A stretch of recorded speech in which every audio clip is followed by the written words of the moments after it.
బుద్ధిమంతుడైతే క్రిందనున్న పాతాళాన్ని తప్పించుకొని పరములకు పోయే జీవ మార్గాన్ని తెలుసుకుంటాడు, నడుచుకుంటాడు అని దేవుని వాక్యం చూస్తున్నాము.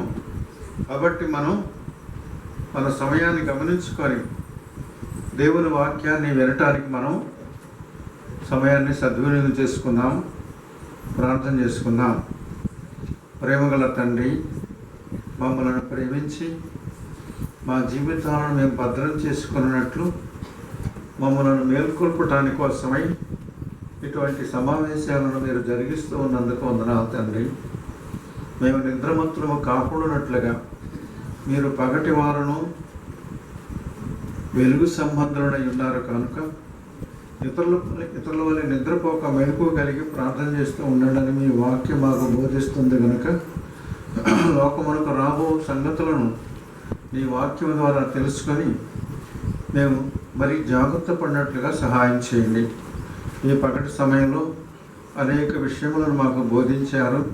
అందుకై మీకు వందనాలు, స్తోత్రములైన వర్షముల తొందరలు చుట్టుపక్కల ఎంతగానో ఉంటుండగా ఈ మాత్రం అనుకూలమైన స్థితిని మాకు అనుగ్రహించినందుకు వందనాలు తండ్రి. మీ దాసులను మీరు ఆత్మచేత ఆవరించి మా అవసర నిమిత్తమై మాకు కావలసినటువంటి వాక్య సందేశములను అందించమని మమ్మల్ని అందరినీ మీ దాసుని మీ చేతులకు అప్పగించుకుంటున్నాము. మీరే మా జీవితములను నిత్య జీవము కొరకై సిద్ధపరచబడటానికి కోసమై మీ వాక్యములు మాకు అందించమని, అనువదించమని మీ చేతులకు అప్పగించుకుంటూ మా ప్రభువును రక్షకుడైన యేసుక్రీస్తు వారి పరిశుద్ధ నామమును బట్టి ప్రార్థించుకుంటున్నాము తండ్రి. ప్రియులారా, ఈ సమయమందు కూడా ప్రభు పాద సన్నిధిలో మనము ఉండి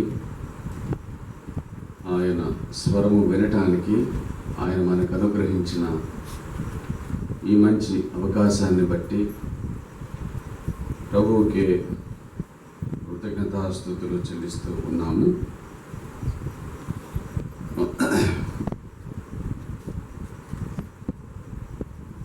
ప్రభు పాద సన్నిధిలో మనం ఉంటున్నాము. అందుచేత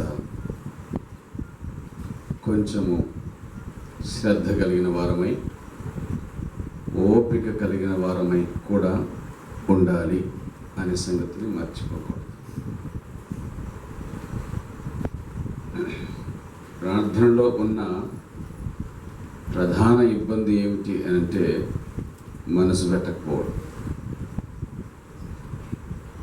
ఎప్పుడు చెప్పబడే మాటల మీద మనస్సు ఉండదో అప్పుడు చెవులు పని చేయటం మానేసిన తర్వాత కళ్ళు పనిచేయటం మొదలు పెడుతుంది.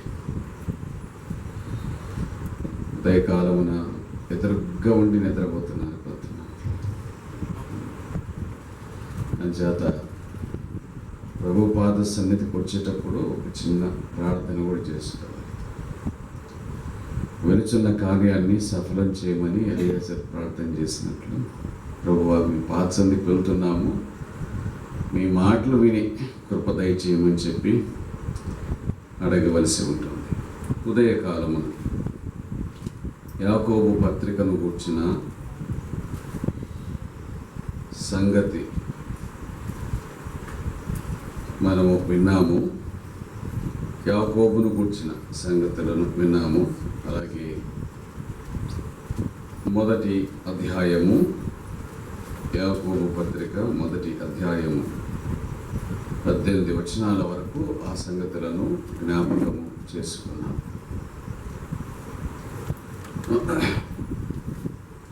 19వ వచనం, నా ప్రియ సహోదరులారా, మీరు ఈ సంగతి ఎరుగుదురు. నా ప్రియ సహోదరులారా, మీరు ఈ సంగతిని ఎరుగుదురు అని అన్నాడు. ప్రార్థించారు. కృప కలిగిన తండ్రి, మేము మీ పాద సన్నిధిలో ఉండుటకు యోగ్యులము కాదని ఒప్పుకొనొచ్చు.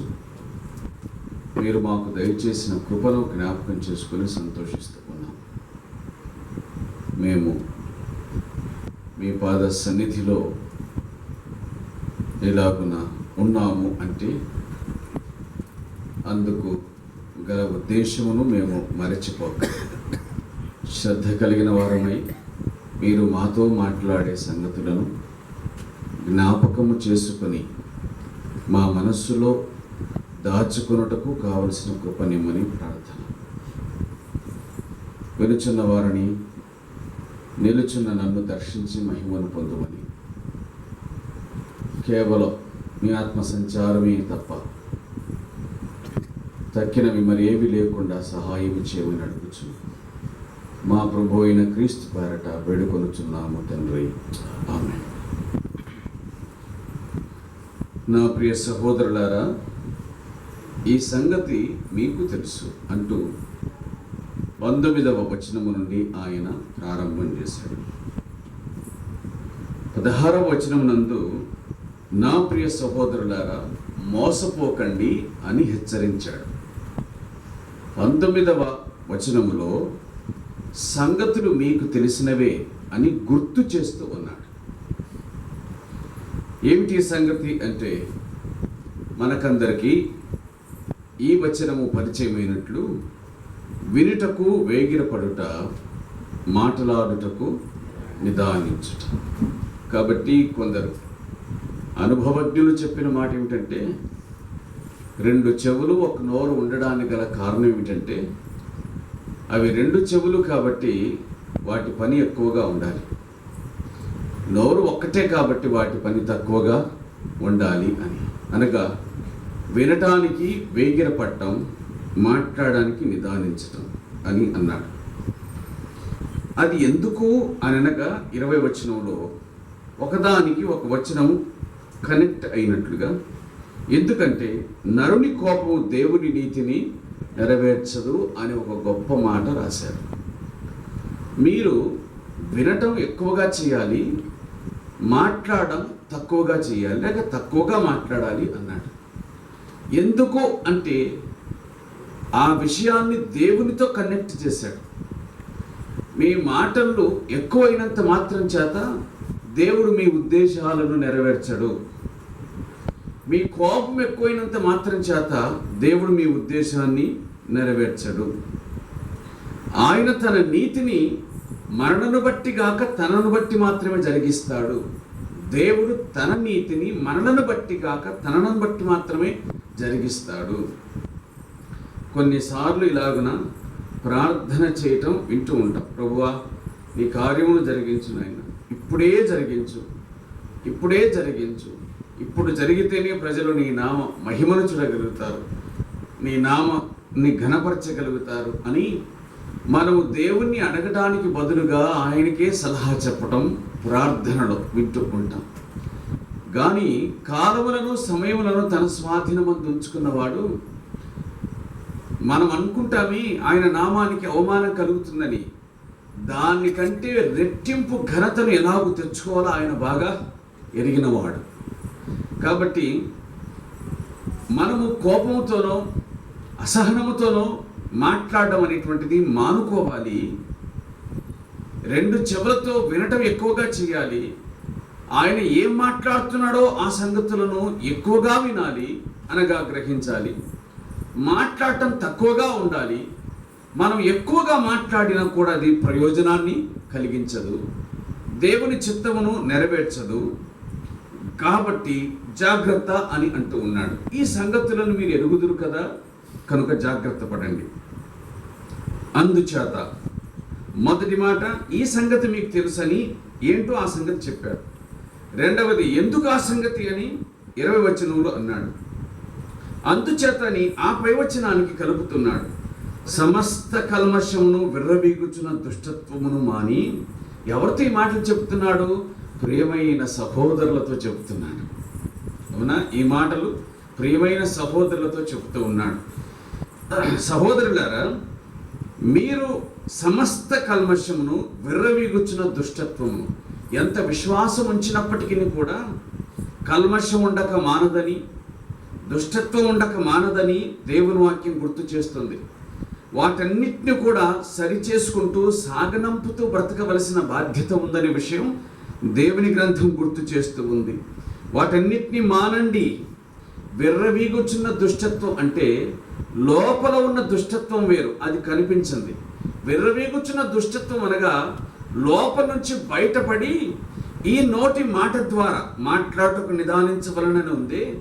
ఆ నిదానం అనేటువంటి దాన్ని మానివేసి బయటపడడం ప్రారంభమవుతుంది అనమాట. విర్రవీగుచున్న దుష్టత్వము, మనిషి హృదయములో నుంచి విర్రవీగుచున్న దుష్టత్వము మాటల ద్వారా కనిపిస్తుంది. చూద్దాం నీ కథ అన్నట్లుగా. హృదయము నిండిన దానిని బట్టే కదా నోరు మాట్లాడుతుంది. దుష్టత్వం హృదయములో ఉంటే మాట కూడా దుష్టత్వంగానే ఉంటుంది. కల్మషం హృదయంలో ఉంటే బయటపడేది కూడా కల్మషం. మన బోరు బావిలో ఉన్నటువంటి నీరు అది ఎట్లుంటే దాన్ని మనం పైకి తీసుకుంటాం అంతే. లోపల ఉన్నది తనలో ఉన్న దాన్ని బయటికి పంపిస్తూ ఉంది. హృదయం నిండిన దానిని బట్టి నోరు మాట్లాడుననే మాట అక్షర సత్యం.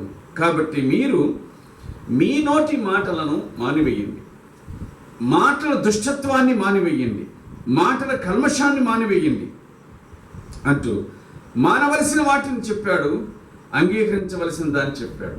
మీ మాటలను మానివేయండి, దేవుడి మాటలను అంగీకరించండి. ఎలాగునా? లోపల నాటబడి, ఇప్పుడు మీ లోపల దుష్టత్వం కల్మషం ఉంది, అందుచేత మీరు వాటిని మానివేసి లోపల నాటబడి మీ ఆత్మలను రక్షించుటకు శక్తిగల వాక్యమును సాత్వికముతో అంగీకరించండి. ఇక్కడ విర్రవీగుచున్న దుష్టత్వం అనే మాట వ్రాయబడింది, దాని క్రింద సాత్వికం అనే మాట వ్రాయబడి ఉంది. కాబట్టి మానవలసినవి ఉన్నాయి. కల్మషం మానాల్సింది, దుష్టత్వం మానవలసింది. అంగీకరించాల్సింది ఏమిటి అనగా దేవుని శక్తిగల వాక్యం. ఏ విధంగా? సాత్వికముతో అంగీకరించండి అన్నాడు. విశ్వాసులు విశ్వాస సంబంధమైన లక్షణములను కలిగి ఉండాలి. ప్రకృతిలోని ఏది కూడా ధర్మ విరుద్ధంగా ప్రవర్తించదు. అదేమిటి అంటే, మనకు తెలిసి ఏ ఫలవృక్షం కూడా మరో రుచిని మనకు అందించదు, దాని రుచిని మాత్రమే అది అందిస్తూ ఉంది. అది మనం ఎరిగినటువంటి సత్యమే. నిమ్మ చెట్టు ఎప్పుడు తీపి నిమ్మకాయలు గాయదు, అవునా? ఎందుకంటే అది దానికి విరుద్ధమైనటువంటిది. ఒక విశ్వాస జీవితంలో దుష్టత్వమునకు సాత్వికమునకు రెండింటికి చోటు ఉండదు. ఉంటే ఏదో ఒకదానికి మాత్రమే చోటు ఉండాలి. కానీ ఉండవలసినది ఏమిటి అనగా సాత్వికం అని అన్నాడు. ఆ సాత్వికముతో మీరు వాక్యమును అంగీకరించండి అంటూ వాక్యమునకు కూడా గుణ విశేషణం చెప్పాడు. ఏమిటి ఆ గుణ విశేషణం అంటే శక్తి గల వాక్యం అని అన్నాడు. దేవుని వాక్యం ఎలాంటిది? శక్తి కలిగిన వాక్యం. ఉదయకాలమును కూడా చూడగలిగినాం ఆ మాటలు. పౌలు తిమోతికి రాసిన 2వ పత్రికలో 3వ అధ్యాయం 15వ వచనంలో ఆ మాటను చెప్పాడు. రక్షణార్థమైన జ్ఞానముని కలిగించు శక్తిగల పరిశుద్ధ లేఖనములు అన్నాడు. శక్తిగల పరిశుద్ధ లేఖనములు, దేవుని వాక్యము శక్తి కలిగినది అని దైవగ్రంథం గుర్తు చేస్తూ ఉంది. హెబ్రీ పత్రిక 4వ అధ్యాయం 12వ వచనం రాయబడిన మాట, దేవుని వాక్యము బలమైనది అనే విషయం దైవగ్రంథం చెబుతుంది. ఎందుకనగా దేవుని వాక్యము సజీవమై బలము కలదై. కాబట్టి దేవుని వాక్యము శక్తి కలిగింది, దేవుని వాక్యము బలము కలిగింది. మన హృదయములను ఛేదించగలిగిన శక్తి దేవుని వాక్యమునకు ఉంది అని మనం గ్రహించాలి. మరి దేవుని వాక్యమునకు ఒక మనిషి, దేవుని వాక్యం చేత ఒక మనిషి మారకపోతే ఇక దేని చేత ఒక మనిషి మారగలడు? దేవుని వాక్యం దుష్టత్వాన్ని తొలగించకపోతే ఒక వ్యక్తి దేని చేత తన దుష్టత్వాన్ని తొలగించుకొనగలడు? అదే అసాధ్యమైనటువంటి విషయం. కాబట్టి దేవుని వాక్యమే శక్తి కలిగినది అని సంగతి మనకు అర్థమవుతుంది. కాబట్టి ఆ వాక్యమును మొదట విన్నాము, అంగీకరించాము, ప్రభువును రక్షకునిగా స్వీకరించాము. కనుకనే మనం ఈ స్థలం అందు ఇక్కడ ఉన్నాం. అంతటితో సరిపోలేదు. ప్రారంభపు వాక్యము మాత్రమే శక్తి కలిగినది కాదు, కొనసాగించబడుచున్న వాక్యము కూడా దేవుని శక్తి కలిగింది. అందుచేత ఈ శక్తి కలిగిన వాక్యమును మనం నిరంతరమును వినుచు ఉండాలి, అంగీకరిస్తూ ఉండాలి అనే విషయం దైవ గ్రంథం గుర్తు చేస్తుంది. ప్రారంభంలో నేను ఇక్కడికి వస్తూ ఉన్నప్పుడు మరి వెదుల్లపల్లి నుంచి దేవుని సేవకుడు సుధాకర్ గారు వచ్చారు. ఆయన సాక్ష్యం చెబుతూ ఒక మాట ఇలాగున అన్నారు. అదేమిటంటే, పోలీసు వారి దెబ్బలు నా హృదయాన్ని మార్చలేదు. ఒక సందర్భంలో వారు పేల్చిన తుపాకీ గుండు ఇలాగున నా పొట్టను రాసుకొని వెళ్ళింది. అది కూడా, ఆ భయం కూడా నన్ను మార్చలేదు. కానీ ఒకానొక దినము సాయంకాలమున నేను వెళ్ళి మందిరంలో కూర్చుండగా అక్కడ దేవుని దాసులు చెబుతున్నటువంటి వాక్యము నా జీవితాన్ని మార్చివేసింది అని ఆయన చెప్పిన మాట ఇప్పటికీ గుర్తుంది. కాబట్టి మనుషుల చట్టం ఒక మనిషి హృదయాన్ని మార్చదు. మానవ కట్టడలు, నిబంధనలు మనిషి హృదయాన్ని మార్చలేదు. ఒక కరుడు గట్టిన దొంగ హృదయాన్ని మార్చగలిగింది. ఆ మాటకొస్తే ఎట్టి పాపి హృదయాన్నైనా మార్చగలిగిన శక్తి కేవలం దేవుని వాక్యమునకు మాత్రమే ఉంది. కాబట్టి కొరింథీ మొదటి పత్రిక 1వ అధ్యాయము 18వ వచనంలో పౌలు రాసినటువంటి ఆ మాట ఇప్పటికి మనం గుర్తుపెట్టుకోవాల్సిన మాటే. అదేమిటి? సిలువను గుర్చిన వార్త నశించున్న వారికి వెరితనము కానీ రక్షించబడుచున్న మనకు అది దేవుని శక్తి అని అన్నాడు. రోమా పత్రిక 1వ అధ్యాయం 16వ వచనములో సువార్త నమ్ము ప్రతివానికి, మొదట యూదునికి, తర్వాత గ్రీసు దేశస్థునికి అది రక్షణ కలుగజేయుటకు దేవుని శక్తి, దేవుని శక్తి. కాబట్టి ఈ మాటను మనం గుర్తుంచుకోవాలి. దేవుని వాక్యము శక్తి కలిగినది. దేవుని వాక్యము శక్తి కలిగినది. అది మనుషుల జీవితాలను మార్చగలుగుతుంది. ఎట్టి శక్తి కలిగినది అని అనగా, అంగీకరించితే శక్తి కలిగింది. ఆస్వాదించడం కాదు, వాక్యము బాగుంది అని వెళ్ళిపోతే కాదు, వాక్యము నాలో పని చేయాలి అని ఆశ కలిగి దేవుని వాక్యాన్ని వింటే ఆ వాక్యము మనిషి జీవితాన్ని మార్చుటకు శక్తి కలిగింది. కనుక మీ దుష్టత్వాన్ని మానండి, శక్తి కలిగిన దేవుని వాక్యాన్ని అంగీకరించండి. మీ కల్మషాన్ని మానండి, సాత్వికంతో దేవుని వాక్యాన్ని అంగీకరించండి. మీ మాటలు మీ జీవితాన్ని మార్చలేవు. దేవుని మాట మాత్రమే మీ జీవితాన్ని మారుస్తూ ఉంది. విరవీగుచున్న మాటలు మీ జీవితాన్ని మార్చలేవు. శక్తి కలిగిన దేవుని మాటలు మాత్రమే జీవితాన్ని మార్చగలుగుతాయి అని దేవుని దాసుడు మాట్లాడుతూ ఉన్నాడు. 22వ వచనం, మీరు వినువారు మాత్రమే ఉండి మిమ్మల్ని మీరు మోసపుచ్చుకొనకుండా వాక్య ప్రకారం ప్రవర్తించువారునై ఉండండి. 2 రకాల ప్రజలు: విని విడిచిపెట్టేవారు, విని ప్రవర్తించువారు. విని విడిచిపెట్టువారు, విని ప్రవర్తించువారు. విని విడిచిపెడితే అది ఎలాగుంటుందో ఆ తర్వాత చెప్పాడు. విని విడిచిపెట్టువాడు ఉదయం లేవగానే అద్దంలో తన సహజ ముఖాన్ని చూసుకున్నట్లుగా కనబడుతుందట. అది ఎలా ఉంటుందో అతనికి తెలిసిపోతుంది. కానీ అర్థం చేసే పని ఏమిటంటే, మురికిని చూపించగలుగుతుంది కానీ అది తొలగించదు. మురికిని చూపించగలుగుతుంది కానీ తొలగించదు. కాబట్టి దేవుని వాక్యం శక్తి కలిగింది. ఆ వాక్యమునకు స్పందించగలిగినప్పుడు మాత్రమే ఆ శక్తిని అనుభవించగలుగుతావు. అట్లు కాకపోతే కేవలము నీ ముఖాన్ని అద్దంలో చూసుకొని వెళ్ళిపోయినట్లుగా ఉంటుంది. ఇక ఆ మాత్రము దానికి అద్దం కూడా ఎందుకు? అద్దం ఎందుకుందో ఆ ఉద్దేశాన్ని గనుక నువ్వు గ్రహించకపోతే, దాన్ని నెరవేర్చకపోతే అద్దం ఉండడం కూడా అర్థమే కదా. దేవుని వాక్యం వేడుక కోసం వినేది కాదు, మీటింగ్ల ద్వారా. దేవుని వాక్యం మందిరంలో ఒక వాడుక చొప్పున వచ్చి వినేది కాదు. దేవుని వాక్యం వినవలసినటువంటి హృదయం ఎలా ఉండాలి అంటే, ప్రభువా ఈ దినం నాతో ఏం మాట్లాడతావో, ఈ దినం నేను దేన్ని సవరించుకోవలసి ఉందో, నా జీవితంలో నేను దేన్ని బాగు చేసుకోవాలో దాన్ని నాకు తెలియచేయి, సరి చేసుకునే మనస్సును కూడా నాకు అనుగ్రహించు అని అట్టి వైఖరితో మనం దేవుని సన్నిధికి రావాలి.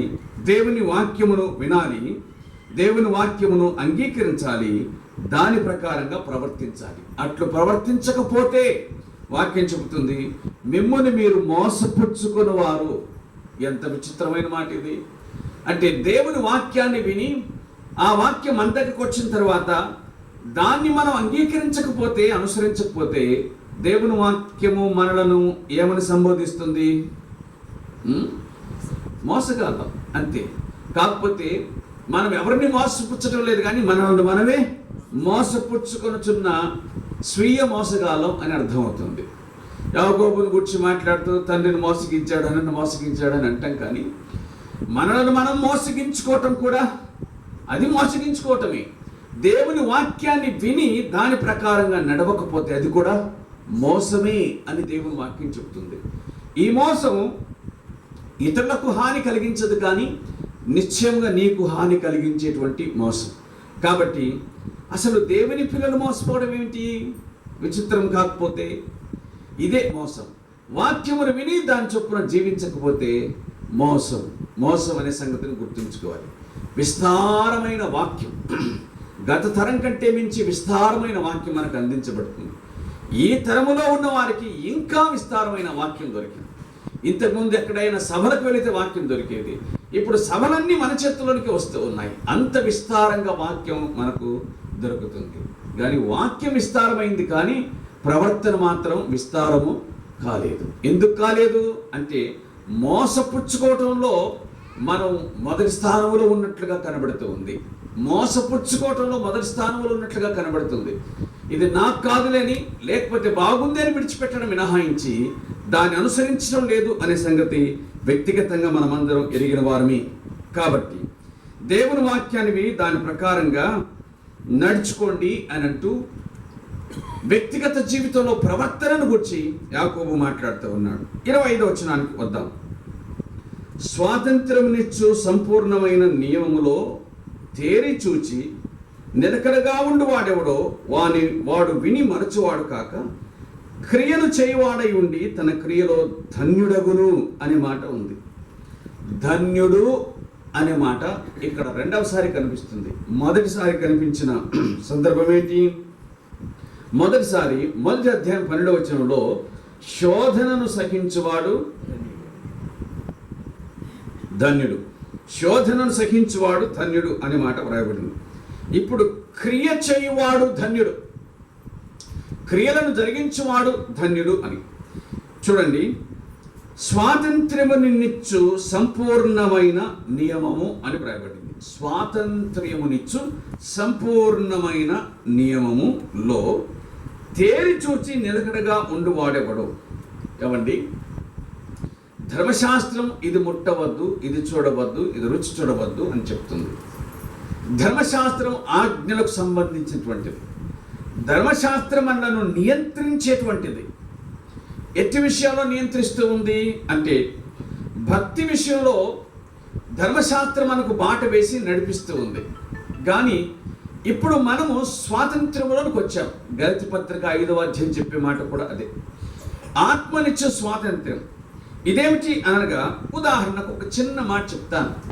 ఈ స్వాతంత్ర్యాన్ని అర్థం చేసుకోవడానికి ఒక చిన్న మాట చెప్తాను. ధర్మశాస్త్రం ఏం చెప్తుందంటే వేటిని తినవలెనో వేటిని తినకూడదో చెప్తుంది. ఇప్పుడు మనకున్నటువంటి స్వాతంత్ర్యం ఏమిటి? అది మన ఇష్టం. అది మన ఇష్టం. మనకు నచ్చిన వాటిని భుజించవచ్చు, మనకు నచ్చకపోతే వాటికి దూరంగా ఉండవచ్చు. దానిని బట్టి తీర్పు తెచ్చడానికి వీలు లేదు. ధర్మశాస్త్రం మనకు నచ్చినప్పటికీ కూడా ఏదైనా సరే తినడానికి మనకి ఇష్టమైన దాన్ని మాత్రం కాదని చెబుతూ ఉంది. కానీ ఇప్పుడు స్వాతంత్రం నిచ్చు నియమంలోనికి వచ్చాం కాబట్టి భోజనము మనకి ఇష్టం. భోజనము వరకు మాత్రమే. ఇక అతిగా ఉంది దాన్ని తిండిబోత్తనం అంటారు. దాన్ని దేవుని వాక్యం కూడా అంగీకరించదు. తిండిబోత్తనం ఏమిటి అని అంటే తాను బతకడం తిండి కోసమే అన్నట్లుగా. గనుక మనకు ఒక స్వాతంత్ర్యము ఉంది. మనము మొదటి మాటలో దాసులము అని మాట విన్నాం. దాసునికి వాస్తవానికి ఏ స్వాతంత్ర్యం ఉండదు. కానీ మనం ఎట్టివారు అంటే స్వాతంత్ర్యము కలిగిన దాసులు. అంటే ఏమిటి? సంపూర్ణంగా యజమానునికి మనకై మనమే విధేయతను చూపించే స్వాతంత్ర్యం మనకిచ్చాడు దేవుడు. అర్థమవుతుంది కదా ఈ మాట? అయ్యా, నువ్వు నన్ను విడిపించావు కాబట్టి ఇక మీదట నేను నీకు దాసులను. ఇది నా ఇష్టపూర్వకమే కానీ బలవంతము కాదు. నాకై నేను నీకు అప్పగించుకొచ్చున్నాను. ఇక మీదటి నుంచి నీ చిత్తం చొప్పున మాత్రమే జరిగిస్తాను, నా ఇష్టము కాదు అని. కాబట్టి మనకు దేవుడు స్వాతంత్ర్యము ఇచ్చు సంపూర్ణమైన నియమాన్ని అనుగ్రహించాడు. ఆ నియమములో చూచి నిలకడగా ఉండు వాడెవడో వాడు విని మరచువాడు కాక తన క్రియలలో ధన్యుడగును. కాబట్టి తనకివ్వబడిన స్వాతంత్ర్యములో చూచి ఇది అవునా కాదా, ఇది చేయదగినదా కాదా అని దాని ప్రకారంగా జరిగించువాడు ధన్యుడై ఉన్నాడు. అంతేగాని వినినప్పటికీ తనకున్న స్వాతంత్రాన్ని ఉపయోగించుకొనక దేవుని వాక్యాన్ని మరిచిపోయినట్టుగా ప్రవర్తించేవాడు మాత్రం క్రియలు చేయడు, క్రియలలో ధన్యుడు కాడు.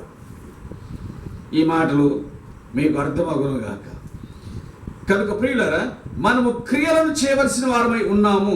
మొదటిదేమిటి? వినే క్రియ. రెండవదేమిటి? దేవుని వాక్యమును అంగీకరించేటువంటి క్రియ. అవునా? ఆ తర్వాత ఇప్పుడు మనం వింటున్నటువంటి విషయం ఏమిటి అని అంటే, ఏది చేయవల్లో చేయకూడదో ఆ స్వాతంత్ర్యం మనకుంది కాబట్టి ఆ స్వాతంత్ర్య ప్రకారంగా చేయమని దేవుని వాక్యం మనకు జ్ఞాపకం చేస్తూ ఉంది. మంచిది. 26వ వచనంలో, ఎవడైనా నోటి కళ్ళెం పెట్టుకొనక, ఇది కూడా క్రియనే. ఈ భాగం అంతా కూడా అనగా యాకోబు పత్రిక 1వ అధ్యాయం 19వ వచనం నుంచి 2వ అధ్యాయం 26వ వచనం దాకా అన్ని క్రియలకు సంబంధించినది అనే సంగతిని మనం జ్ఞాపకం చేసుకోవాలి. కాబట్టి ఇవన్నీ క్రియలు. 26వ వచనంలో కూడా ఒక క్రియ, నోటికి కళ్ళెము పెట్టుకొనుట, అది ఒక క్రియ అని మనం గుర్తుంచుకుందాం. అంటే అనవసరమైనవి మాట్లాడకుండుట, అవసరమైనవి మాత్రమే మాట్లాడుట, అది కూడా ఒక క్రియ. ఏమండి, ఎక్కడో ఆ మాట వ్రాయబడింది కదా సామెతల గ్రంథంలో, మూర్ఖుడైనా సరే మౌనంగా ఉంటే జ్ఞానిగా పిలువబడతాడు, జ్ఞాని అయినా సరే అనవసరంగా మాట్లాడుతుంటే అజ్ఞానిగా పిలువబడతాడు. కాబట్టి మౌనం ఒక మనిషికి ఎంత ఘనతనిస్తుందో మనకు అర్థమవుతుంది. మౌనం ఒక మనిషికి ఎంత ఘనతను ఆపాదిస్తుందో మనకు అర్థమవుతుంది. 31వ అధ్యాయం 1వ వచనంలో, నా కన్నులతో నేను నిబంధన చేసుకున్నాను అన్నాడు. కానీ అదే అధ్యాయం 30వ వచనంలో, యోబు 31:30లో, పాపము చేయుటకు నా నోటికి నేను చోటివ్వలేదు అని అన్నాడు. కీర్తనల గ్రంథంలో కీర్తనాకారుడు కూడా సరిగ్గా అదే మాట చెప్పాడు.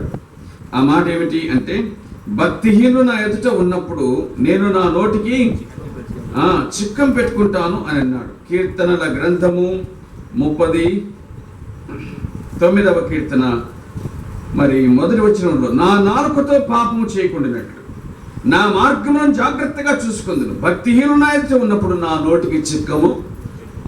కనుక నోటికి చిక్కము పెట్టుకొనుట అవసరం.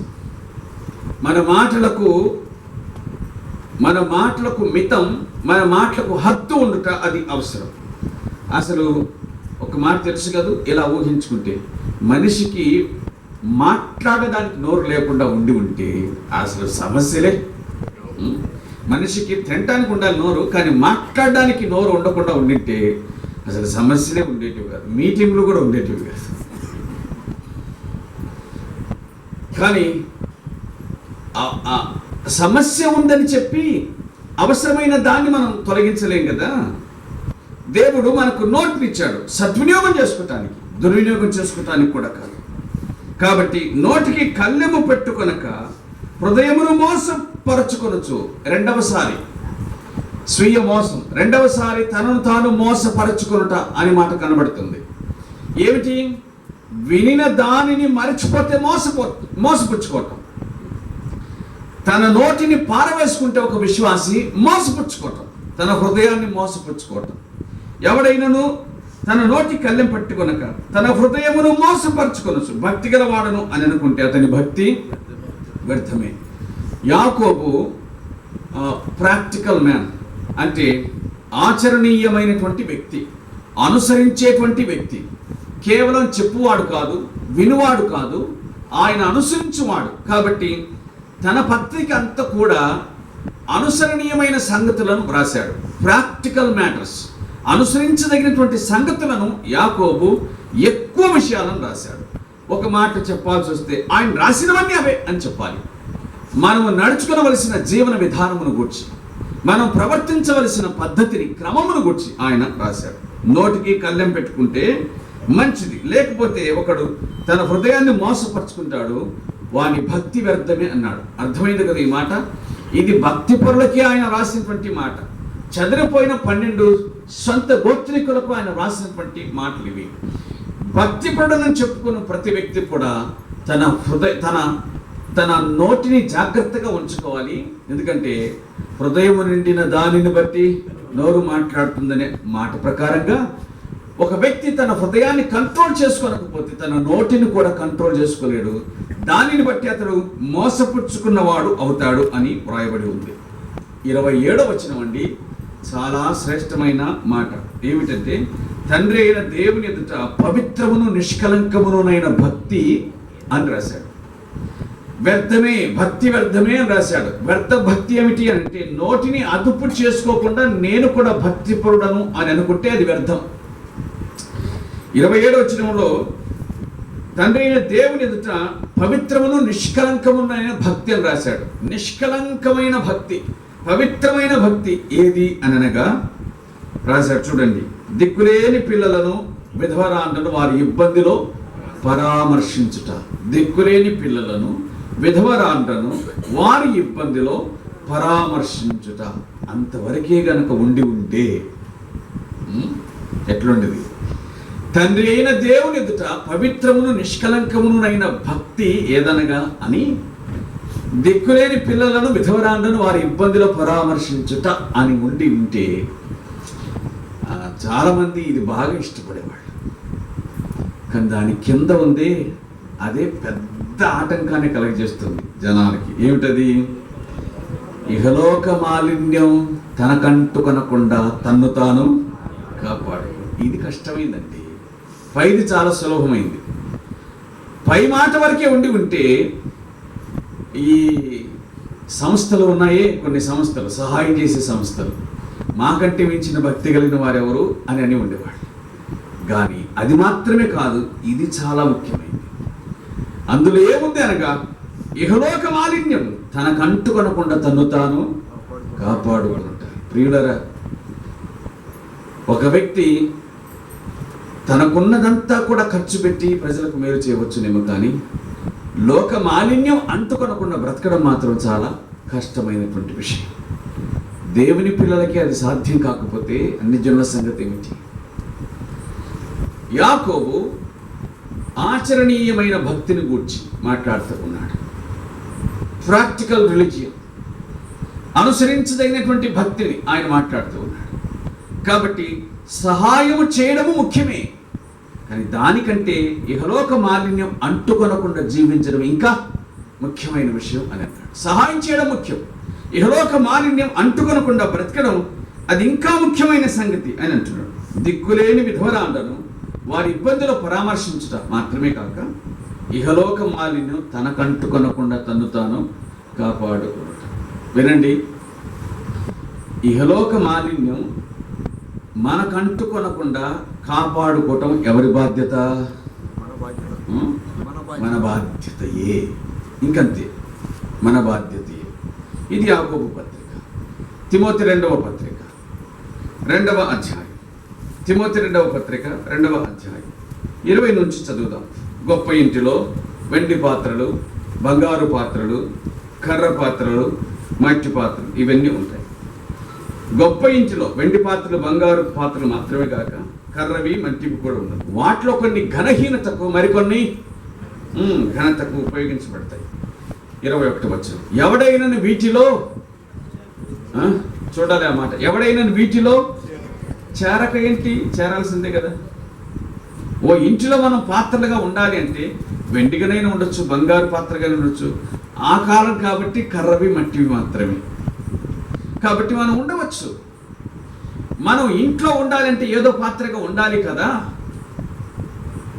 మరి వీటిలో చేరకని అంటాడేంటి? చేరాల్సిందే. ఆ 4 బంగారము, వెండి, కర్ర, మట్టి, ఈ 4 పాత్రల్లో ఏదో ఒక పాత్రగా మనం ఉండాల్సిందే కదా, ఉండాల్సిందే.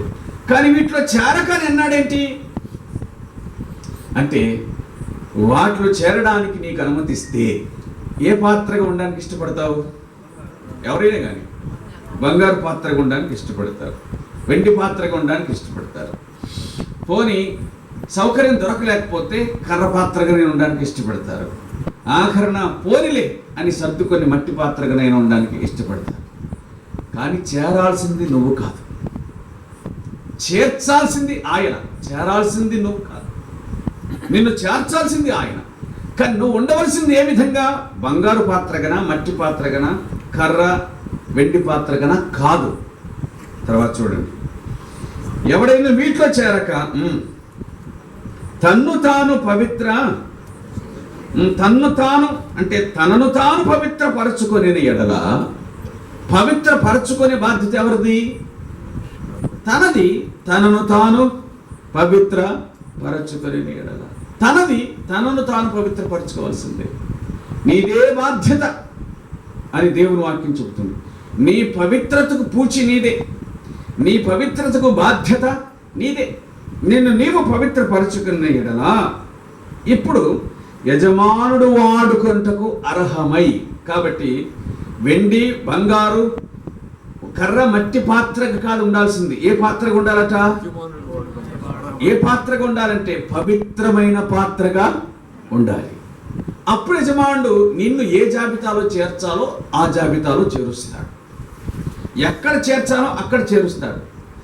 నీ బాధ్యత లేక నీ క్వాలిఫికేషన్ ఏమిటి అంటే, నీ అర్హత ఏమిటంటే పవిత్రమైన పాత్రగా ఉండుటయే నీ అర్హత.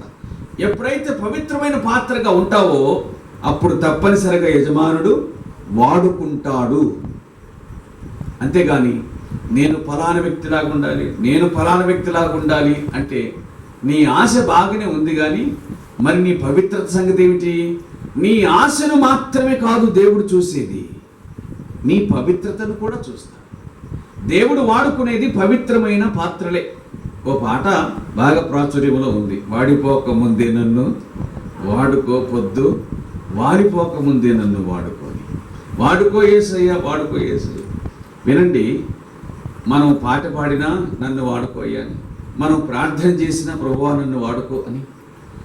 అసలు వాడుకొనుటకు అర్హమైన పాత్రగా లేకపోతే ఆయన మనలను వాడుకోడు. యజమానికి కావాల్సింది వాడుకొనుటకు అర్హమైన పవిత్ర పాత్రే, కానీ అది కర్రదా, మట్టిదా, వెండిదా, బంగారందా దాన్ని చూడండి యజమానుడు. ఆయనకు కావాల్సింది పవిత్రమైన పాత్ర కావాలి. అలాగున పవిత్రంగా ఉండగలిగేటువంటి పూజ ఎవరిది అంటే నీదే. నీ పవిత్రతకు నీది, నా పవిత్రతకు నాదే బాధ్యత అని దేవుని వాక్యం చెబుతుంది. ఇహలోక మాలిన్యం తనకంటుకొనకుండా తన్ను తాను కాపాడుకునుట. ఎవడైనా వీటిలో చేరక తనను తాను పవిత్రపరచుకున్న ఎడల, యోహాను మొదటి పత్రిక 5వ అధ్యాయం 18వ వచనం, దేవుని మూలముగా పుట్టినవాడు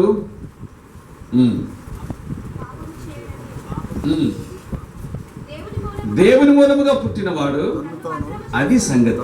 దేవుని మూలముగా పుట్టినవాడు తన్ను భద్రం చేసుకొనును. బాధ్యత ఎవరిది? తనదే. దేవుని మూలముగా పుట్టినవాడు తనను తాను భద్రపరుచుకుంటాడు. కాబట్టి తర్వాత మాట ఏంటి? దుష్టుడు వారిని ముట్టడు. దేవునికి స్తోత్రం కలుగునుగాక. దేవుని మూలంగా పుట్టినవాడు తనను తాను భద్రం చేసుకుంటాడు. అంచేత దుష్టుడు వారిని ముట్టడు. ఎవరినైనా దుష్టుడు ముట్టాడు అంటే అర్థం ఏంటి?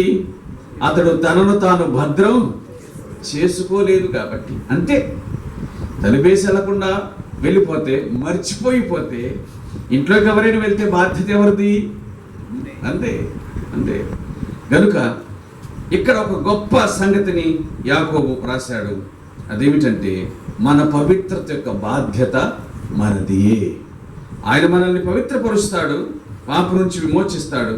కానీ ఆ తర్వాత ఆ పవిత్రతను కొనసాగించుకోవలసిన బాధ్యత మాత్రం మనది. ఆయన పవిత్రుడైన వాడు కాబట్టి మీరు సమస్త ప్రవర్తనలో పరిశుద్ధులై పవిత్రులై ఉండండి అన్నాడు. పాత క్రొత్త నిబంధనలు ఏమైనప్పటికీ ఆజ్ఞ ఒక్కటి. లేవియకాండం 11:44 సమస్త ప్రవర్తన మీరు పరిశుద్ధులై ఉండండి అని అన్నాడుగా. లేవియకాండం 11వ అధ్యాయం 44వ వచనాన్ని చదివితే, నేను పరిశుద్ధుడనై ఉన్న ప్రకారముగా నేను మీ దేవుడైన యెహోవా, నేను పరిశుద్ధుని కనుక మీరును పరిశుద్ధులై ఉండునట్లు మిమ్మును మీరు. అంతే అంతే. బాధ్యత మీదే. పవిత్రపరుచుకునే బాధ్యత మీదే. మిమ్ముని మీరు పవిత్రపరచుకునవలెను అన్నాడు. 45వ వచనం ఆఖరి మాట, నేను పరిశుద్ధుడని కనుక మీరును పరిశుద్ధులు కావలెను అన్నాడు. అంతే. బాధ్యత మన మీద ఉంచాడు. 19వ అధ్యాయం లేవియకాండం 2వ వచనం, లేవియకాండం 19:2, మీరు పరిశుద్ధులై ఉండవలెను. ఎందుకంటే ఎందుకంటే మీ దేవుడని యెహోవానగు నేను పరిశుద్ధుడనై ఉన్నాను. మీరు పరిశుద్ధులై ఉండవలెను, అది మీ బాధ్యత. మిమ్మల్ని మీరు పరిశుద్ధ పరచుకొనవలెను, అది మీ బాధ్యత. కనుక ప్రియులారా, జాగ్రత్త పడదాము. యాకోబు ఒక మంచి మాట చెప్పాడు. ఇహలోక మాలిన్యం అంటుకోకుండా మనల్ని మనం కాపాడుకొనుట, ఇది వ్యక్తిగతంగా. వినండి, 19వ వచనం నుండి 27వ వచనం వరకు వ్యక్తిగతమైనటువంటి జాగ్రత్తలను ఆయన చెప్పాడు. వ్యక్తిగతమైన జాగ్రత్తలు చెప్పాడు. భక్తి జీవితంలో అనుసరించవలసిన వ్యక్తిగత బాధ్యతలను చెప్పాడు. వ్యక్తిగతంగా భక్తి జీవితంలో అనుసరించవలసిన సంగతులను, జాగ్రత్తలను ఆయన చెప్పాడు. జాగ్రత్త సుమా అని అన్నాడు. ఏమిటో ఆ మాట చూద్దాం. మీరు మాట్లాడడానికి నిదానించండి, నిదానించండి, వినటానికి మాత్రం వేగిరపడండి అన్నాడు. తర్వాత మీ ఆత్మలను రక్షించుటకు శక్తి కలిగిన వాక్యాన్ని సాత్వికంతో అంగీకరించండి, మీ హృదయాల్లో ఉన్నటువంటి విర్రవీగుచున్న దుష్టత్వాన్ని పారదోలండి అని అన్నాడు. భక్తి జీవితంలో వ్యక్తిగతమైన హెచ్చరికలను జారీ చేశాడు. మీరు విని మోసపుచ్చుకోకుండా వినిన దాని ప్రకారంగా ప్రవర్తించువారునై ఉండండి అని ఆయన మాట్లాడుచు జాగ్రత్తలను తెలియజేశాడు. ఆ తదుపరి 26వ వచనంలో నోటికి కళ్ళెం పెట్టుకోమని జాగ్రత్తలు చెప్పాడు. అట్లు కాకపోతే అది కూడా మోసమే అని అన్నాడు. 27వ వచనంలో అసలు భక్తిని గురించి చెప్పాడు. అది దేవుని ఎదుట నిష్కళంకమైన భక్తి. మనకు కలిగిన దానితో ఇతరులను ఆదుకోవడం. అలాగే ఆ సందర్భంలో అపవాది ప్రవేశించే అవకాశం కూడా ఉంది కాబట్టి మనల్ని మనం కాపాడుకోవటం అంటూ ఆయన వ్యక్తిగత సంగతులను చెప్పాడు. ఆ సంగతులను చెప్పకముందే ఇలాగన్నాడు, నా ప్రియ సహోదరులారా, ఈ సంగతిని మీరు ఎరుగుదురు, మీకు తెలిసిన వాటిని నేను చెబుతున్నాను అని ఆయన తెలిసిన వాటిని గురించి హెచ్చరించాడు. ఇక రెండవ అధ్యాయానికి రాగా నా సహోదరులారా, మహిమ స్వరూపేగు మన ప్రభువైన యేసుక్రీస్తును గుర్చిన విశ్వాస విషయంలో మోమాటం గలవారై ఉండకండి అన్నాడు. 2వ అధ్యాయం మొదటి నుంచి 13వ వచనం వరకు మనం చూడగా, 2వ అధ్యాయం మొదటి నుంచి 13వ వచనం వరకు చూడగా సంఘములో ప్రవర్తించవలసిన, ఇంతకుముందు ఏం చెప్పుకున్నాం, 19 నుంచి 27 వరకు వ్యక్తిగతమైన జీవిత ప్రవర్తనలో జాగ్రత్తలు, వ్యక్తిగతమైన భక్తికి సంబంధించిన జీవిత ప్రవర్తనలో జాగ్రత్త. ఇక 2వ అధ్యాయం మొదటి నుంచి 13 వరకు మనం చూడగా సంఘ సంబంధమైన జీవితంలో జాగ్రత్త. యేసుక్రీస్తును గూర్చిన మహిమ స్వరూపేగు మన ప్రభువు అయిన యేసుక్రీస్తును గూర్చిన దేవునికి స్తోత్రం కలుగును గాక. ఆయనను ఎప్పుడు తగ్గించడానికి వీల్లేదు.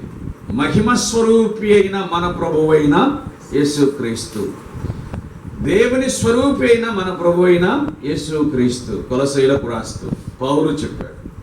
యాకోబు కూడా ప్రభువుని గురించి మాట్లాడుతూ మహిమ స్వరూపి అని అన్నాడు. మహిమ స్వరూపి అయిన ప్రభువు అయిన యేసుక్రీస్తును గూర్చిన విశ్వాస విషయంలో మోమాటం లేని వారై ఉండకండి. ఏమిటి ఆ సంగతి? 2వ వచనం, ఏలయనగా బంగారు ఉంగరం పెట్టుకొని ప్రశస్త వస్త్రం ధరించుకున్న ఒకడు మీ సమాజ మందిరంలోకి వచ్చినప్పుడు మురికి బట్టలు కట్టుకున్న దరిద్రుడు లోపలికి వచ్చిన ఎడలా మీరు ప్రశస్తమైన వస్త్రములు ధరించుకున్న వారిని చూచి సన్మానించి, నీవిక్కడ మంచి స్థలమందు కూర్చుండుము అని చెప్పి, ఆ దరిద్రంతో నీవక్కడ నిలువుము, లేక ఇక్కడ నా పాదపీఠమునకు దిగువ కూర్చుండుమని చెప్పిన ఎడలా మనము ప్రవర్తించవలసిన సామాజిక సంఘ జీవన విధానమును గురించి దేవుని దాసుడు రాస్తూ ఉన్నాడు. అంటే సంఘములో మనస్సులో భేదములు పెట్టుకుని వారై ఉండకండి అన్నాడు.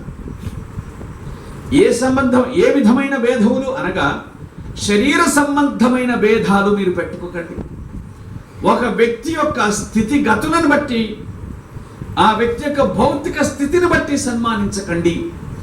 ఒక వ్యక్తిని సంఘములో ఏ విధంగా మీరు సన్మానించాలి, వ్యవహరించాలి, ప్రవర్తించాలి అంటే విశ్వాసమును బట్టి మాత్రమే కానీ పై వేషమును బట్టి కాదు అన్నాడు. విశ్వాసమును బట్టి మాత్రమే ఘనపరచండి, గౌరవించండి, పై వేషమును బట్టి మాత్రమే కాదు. దేవుడు నరుని వేషమును చూడడు కదా. మనం ఏ విధంగా తయారయ్యాం అనేటువంటిది దేవునికి సంబంధించిన సంగతి కాదు. మనం ఆయన సన్నిధిలో ఎంత విశ్వాసముతో భక్తితో కనిపిస్తున్నాము, లేక మన వ్యక్తిగతమైన జీవితం ఎంత భక్తి విశ్వాసం ఉంటుందో అది మాత్రమే ఆయన పరిగణలోకి తీసుకుంటాడు. కానీ మన అందమును సౌందర్యాన్ని లేక మన స్థితిగతులను ఆయన పరిగణలోనికి తీసుకోడు కదా. కాబట్టి ఎక్కడే కానీ దేవుని వాక్యంలో మనం చూడగా పైవేషమునకు ప్రాధాన్యత కనిపించదు. దానిని శాస్త్రులు పరిశీలన విషయంలో యేసుక్రీస్తు ప్రభు ఖండించినాడు. ఎవరిని ఖండించాడు? మీరు ఇలాగుంటారు కానీ కొంచెమైన సహాయము చేయరు. మీరు నిలువుటంగులు ధరిస్తారు, అంటే మీ వేషం బాగుంటుంది కానీ మీ విషయం బాగుండదు అన్నాడు. మీ దగ్గర విషయం బాగుండదు, వేషం మాత్రం బాగుంటుంది అంటూ ఆయన ఖండించాడు. మీరు చాలా చెప్తారు, కనీసం వేలితోనైనా బరువును మీరు దించరు అని అన్నాడు.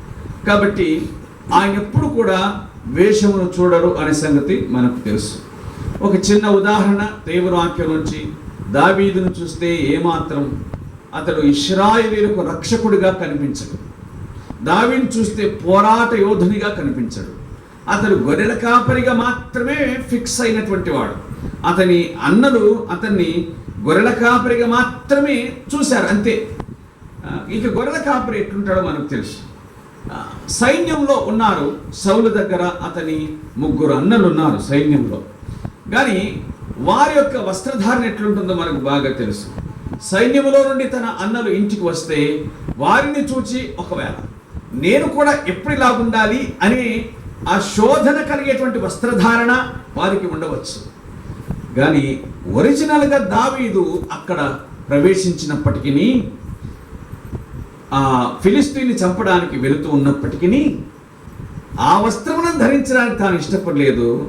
అదే ఇప్పుడు ఒక మాట చెప్పుకున్నామే, స్వాతంత్ర్యమునిచ్చు నియమము అని చెప్పుకున్నామే. స్వాతంత్ర్యమునిచ్చు నియమం. ఇప్పుడు అవన్నీ ధరించడం వలన తనకున్న స్వాతంత్రాన్ని కోల్పోయాడు అన్నమాట. వాటి ద్వారా మాత్రమే యోధునిగా కనిపించాలి అన్న నియమాన్ని అతను పట్టించుకోలేదు. మిలిటరీలో చేరినటువంటి వ్యక్తి, అవతల పోరాడగలిగినటువంటి వ్యక్తి ఎలా ఉండాలో నియమాలు ఉంటాయి. ఇక్కడ దావీదు నియమం లేకుండా పోరాడాడు, అంటే వస్త్ర సంబంధమైన నియమం లేకుండా పోరాడాడు.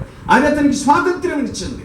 కాబట్టి అన్నీ కలిగినటువంటి వారు ఏమీ చేయలేకపోగా వారి గుండెలు దిగజారగా అసలు దానికి సంబంధమే లేనటువంటి వాడు చాలా ధైర్యం కలిగిన వాడై, పౌరుషం కలిగిన వాడై వెళ్ళి ఆ శత్రువును చంపిన సంగతి మనము ఎరుగుదుము కదా.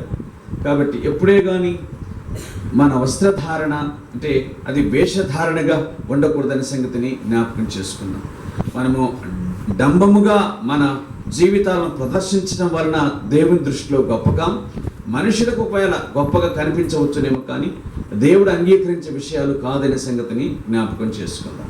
ప్రియులారా, అలాంటి వారు ఒకవేళ సంఘంలోనికి వస్తే నీవిక్కడ కూర్చుండుము అని చెప్పి కూర్చోవేసి, ఎవరైనా నిరుపేదలు వస్తే నువ్వు ఇక్కడ దిగువన కూర్చో లేదా నా పాదపీఠం దగ్గర కూర్చో అని చెప్పటం అది సరిపోదు. అది విశ్వాస లక్షణము కాదు. అది మనస్సులో భేదం పెట్టుకోవటం, అది దురాలోచనతో విమర్శ చేయటం అని అంటూ ఉన్నాడు. సరే, ఇంతగా లేకపోయినా ఎంతో కొంత ఉండి తీరుతూ ఉంది, అవునా? ఎంతగా లేకపోయినా నా పాదపీఠం దగ్గర కూర్చో, దిగువన కూర్చో అని చెప్పేంత లేకపోయినా నిరుపేదలను చూస్తే ఎక్కడో ఒక చోట మనస్సులో తప్పనిసరిగా భేదం అనేది వచ్చి తీరుతుంది. మనం బాగా ముస్తాబైనటువంటి వాళ్లను, నాగరికంగా కనిపించే వాళ్లను పలకరించడానికి, మాట్లాడడానికి ఇష్టపడతాం. కానీ కొంచెము మొరటుగాను అనాగరికంగాను కనిపిస్తే వారి వస్త్రధారణను బట్టి, వేషధారణను బట్టి, వస్త్రధారణను బట్టి మనం వారిని తక్కువ చూడటం అనేటువంటిది అన్ని చోట్ల జరుగుతున్నటువంటి విషయమే. 2000 ఏళ్ల క్రిందట యాకోబు దానిని రాశాడు, రికార్డు చేశాడు. ఇప్పుడు జరిగేదాన్ని అప్పుడు రికార్డు చేశాడు. ఇప్పుడున్నాయా మంచి మంచి వస్త్రాలు? అప్పుడున్నాయా? ఇప్పుడున్నాయా మంచి మంచి వస్త్రాలు? అప్పుడున్నాయా? అప్పటికంటే మించిన వస్త్రాలు ఇప్పుడు ఉన్నాయి, అప్పటికంటే మించిన వస్త్రధారణ ఇప్పుడు కనబడుతూ ఉంది. విమర్శ అనుకోకండి, కానీ లోగడ మరి 30 సంవత్సరాల క్రితం దాకా 20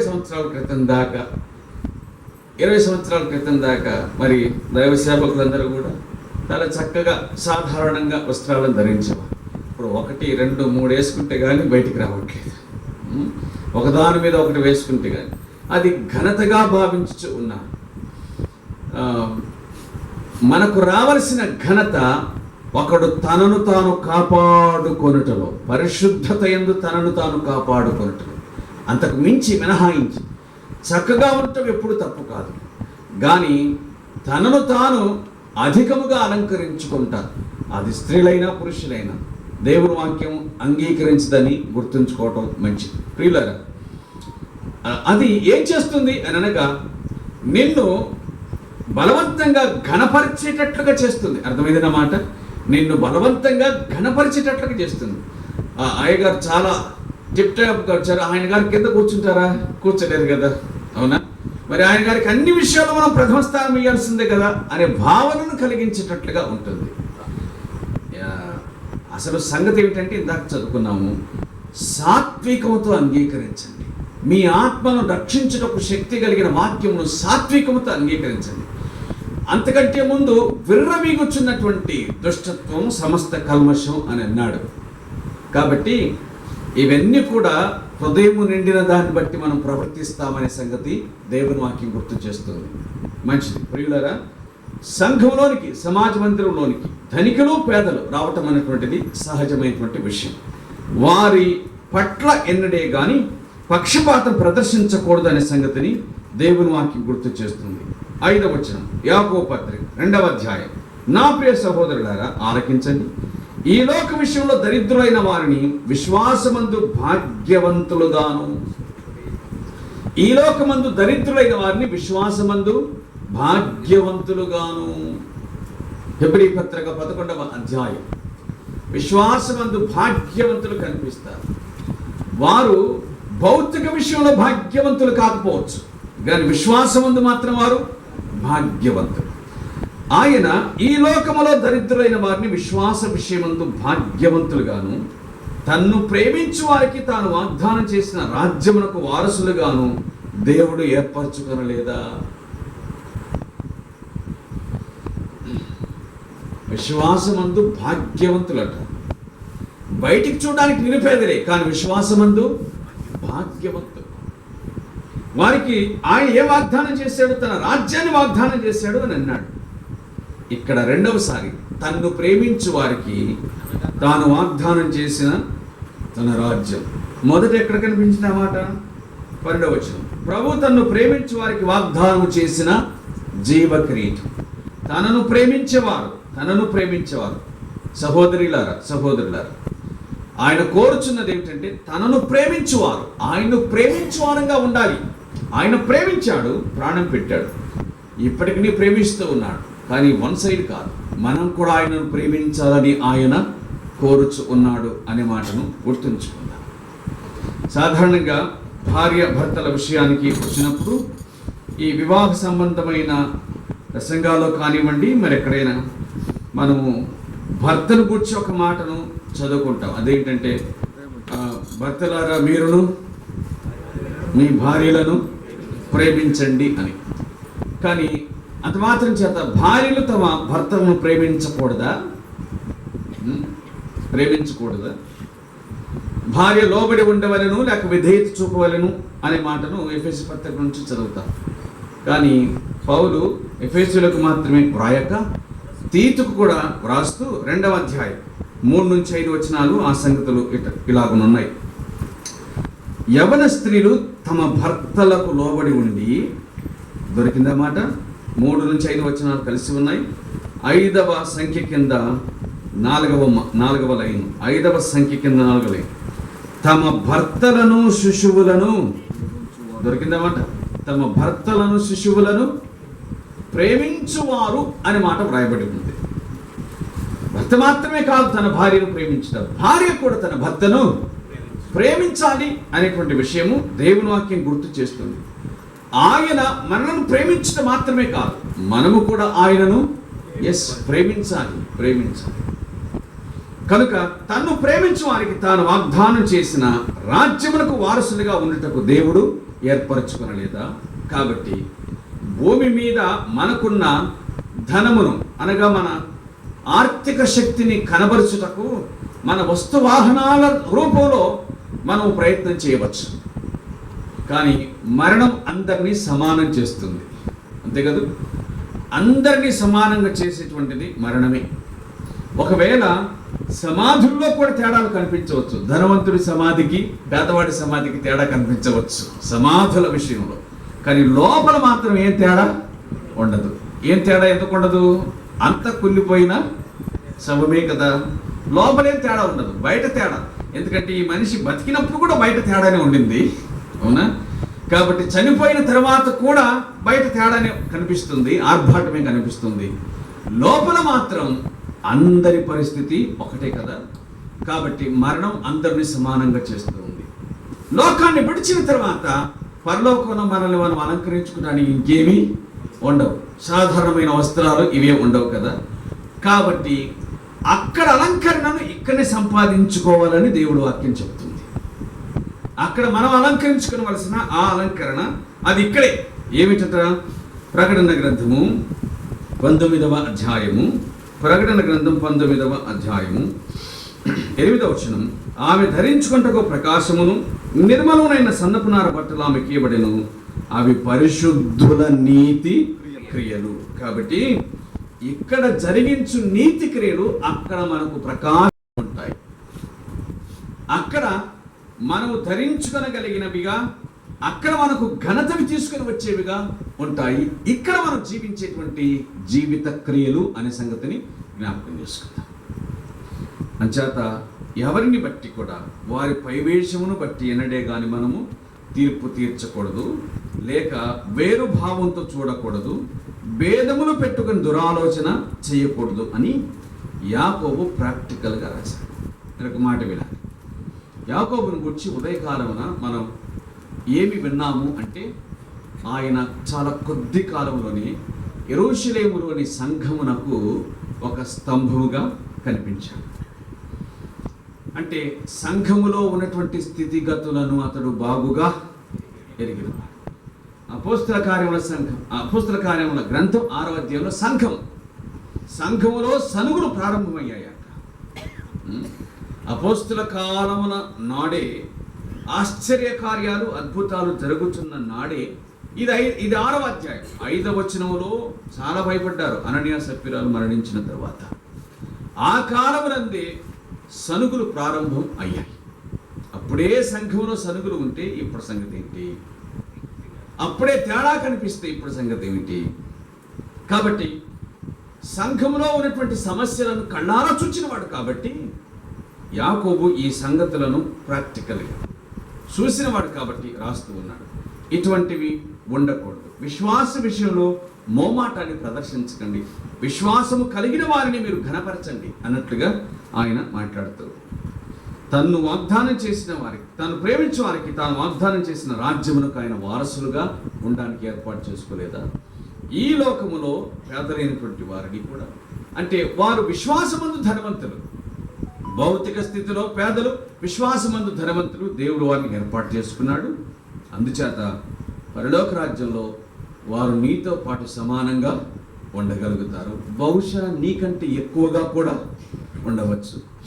ఒక సత్యం అండి, అదేంటంటే మనము ప్రభు అయిన యేసుక్రీస్తు యొక్క విమర్శ దినం, అంటే ఆయన మనలను విమర్శించు దినం లేక తీర్పు తీర్చు దినం, అది ఎలాగుంటుంది అంటే చాలా భయంకరమైన దినంగా ఉంటుంది అని గ్రహించాలి.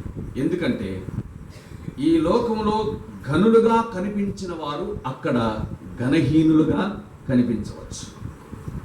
ఈ లోకంలో గొప్పవారుగా కనిపించిన వారు, భక్తి విషయాల్లో గొప్పవారుగా కనిపించిన వారు అక్కడ గొప్పతనాన్ని పోగొట్టుకున్న వారుగా కనిపించవచ్చు, ఘనహీనులుగా కనిపించవచ్చు. ఇక్కడ మనకు చూడడానికి ఏదో పిచ్చి పిచ్చిగా కనిపించినటువంటి వారు, లెక్కలేని వారుగా కనిపించిన వారు అక్కడ గొప్పవారుగా కనిపించవచ్చు. ఎందుకంటే ఇక్కడ మనం యాకోబు చెప్పినటువంటి కళ్ళతో విమర్శ చేస్తాం. ఏంటి యాకోబు చెప్పిన మన నేత్రాలు ఏమిటి అంటే, యాకోబు చెప్పినటువంటి మన నేత్రాలు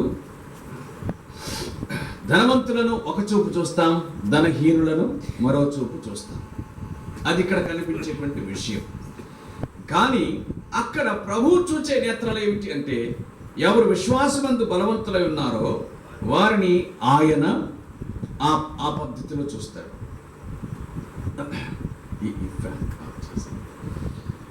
దేవుడు విశ్వాసమందు బలవంతులైన వారిని అక్కడ బలవంతులుగా చూస్తాడు, విశ్వాసమందు బలహీనులైన వారిని అక్కడ ఆయన బలహీనులుగా చూస్తాడు. ఇక్కడ విశ్వాసమందు బలహీనులు అయినప్పటికీ దేహ విషయంలో గొప్పగా కనిపిస్తే వారిని మనం విశ్వాసమందు బలవంతులుగా చూస్తాం. కాబట్టి ఆ దినం విమర్శ దినం ఎట్లాంటిది అంటే, మన అసలు సంగతి బయటపడేటువంటి దినముగా కనబడుతూ ఉంది. యేసుక్రీస్తు ప్రభు చెప్పిన మాట ఎరుగుదాము కదా. మత్తయి సువార్త 7వ అధ్యాయం 22వ వచనం నుంచి. మత్తయి సువార్త 7వ అధ్యాయం 22వ వచనం. ఆ దినమందు అనేకులు నన్ను చూచి, ప్రభువా నీ నామమున అద్భుతములు చేయలేదా, దయ్యములను వెళ్ళగొట్టలేదా, ప్రవచనం చెప్పలేదా. కాబట్టి అటువంటి వాళ్ళందరూ కూడా ఇక్కడ ఎలా కనిపించుతారు? అప్పుడు దయ్యములను వెళ్ళగొచ్చున్నాడంటే అది పెద్ద హంగామా కదా. దయ్యములను వెళ్ళగొచ్చున్నారు, సభలు పెట్టారంటే ఎంత గొప్ప దైవజనుడు కదా. ప్రవచనాలు చెప్పాడు, ఎంత గొప్ప దైవజనుడు. అద్భుతాలు చేశాడు, ఎంత గొప్ప దైవజనుడు. కానీ అసలు దినాన జరిగేది ఏమిటంటే, ఆయన అంటున్నాడు, మీరెవరో నాకు తెలియదు అంటాడు. మీరెవరో నాకు తెలియదు. చాలా విచిత్రమైన విషయం. ఆ మాటను గురించి ఇట్లా అనుకుంటాను నేను. అదేంటంటే, నేనెవరో మీకు తెలియకపోవడం ఏంటండి? మొత్తం రాష్ట్రం అంతటా నా ఫ్లెక్సీలు వాల్ పోస్టర్లు కనపడుతుంటే, అవునా? రాష్ట్రం అంతటా ఎక్కడ చూసినా నా ఫ్లెక్సీలు. అసలు యూట్యూబ్ ఓపెన్ చేస్తే నేనే కనిపించేది, నా కార్యక్రమాలే ఉండేది, లక్షల మంది వ్యూవర్స్. అసలు నేను మీకు తెలియకపోవడం ఏంటి? ఆయన అంటాడు, నువ్వెవడో నాకు తెలియదు అంటాడు.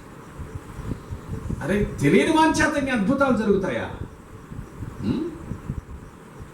దేవుడు ఎరగని వాని చేత, అంటే దేవుడిని ఎరగని వాడు కాదు, దేవుడు ఎరగని వాని చేత ఇన్ని అద్భుతాలు జరుగుతాయా? ఇన్ని స్వస్థత కార్యాలు జరుగుతాయా? దయ్యాలను వెళ్ళగొట్టగలడా? ప్రవచనములను చెప్పగలడా? ఆ మాటకి మనం కిందకు వస్తాం. దయ్యములు కూడా నమ్మి వణుకుచున్నాయంట. దేవుడు ఒక్కడేని దయ్యాలు కూడా నమ్మి వణుకుచున్నాయి. ఎటు వణకంది ఎవరు? మనమే. దానికున్న భయం మనకు. అవి దేవునికి భయపడి వణుకుతున్నాయి, మనం మాత్రం వాటికి భయపడతాం, దేవుడికి భయపడదు. మనం ఎంత గొప్పలో చూడండి. దయ్యాలు దేవునికి భయపడి వణికితే మనం దయ్యాలకు భయపడతాం, కానీ తర్వాత మాట దేవుడికి భయపడతాం. విచిత్రమైన వ్యక్తులు. మరి ఎందుకు జరిగాయి అవి? ఆయన నామం, వారు ఉపయోగించిన ఆయన నామం, ఆయన నామం అంతే, అంతకు మించి ఇంకేం. వారు ఆయనను ఎరగకపోయినప్పటికీ కూడా, ఏమండి, సమూయేలు మొదటి గ్రంథం 1వ అధ్యాయం 2వ అధ్యాయంలో ఏలీ కుమారులు యాజకులే, కానీ మిక్కిలి దుర్మార్గులు ఉంటారు. యాజకులు ఎట్లున్నారు? మిక్కిలి దుర్మార్గులు. యాజకులా? ఎస్, యాజకులే, మిక్కిలి దుర్మార్గులు. వారి విషయమై దేవుడు సెలవిచ్చిన మాట, యెహోవా వారిని సంపదలిచి ఉంటే,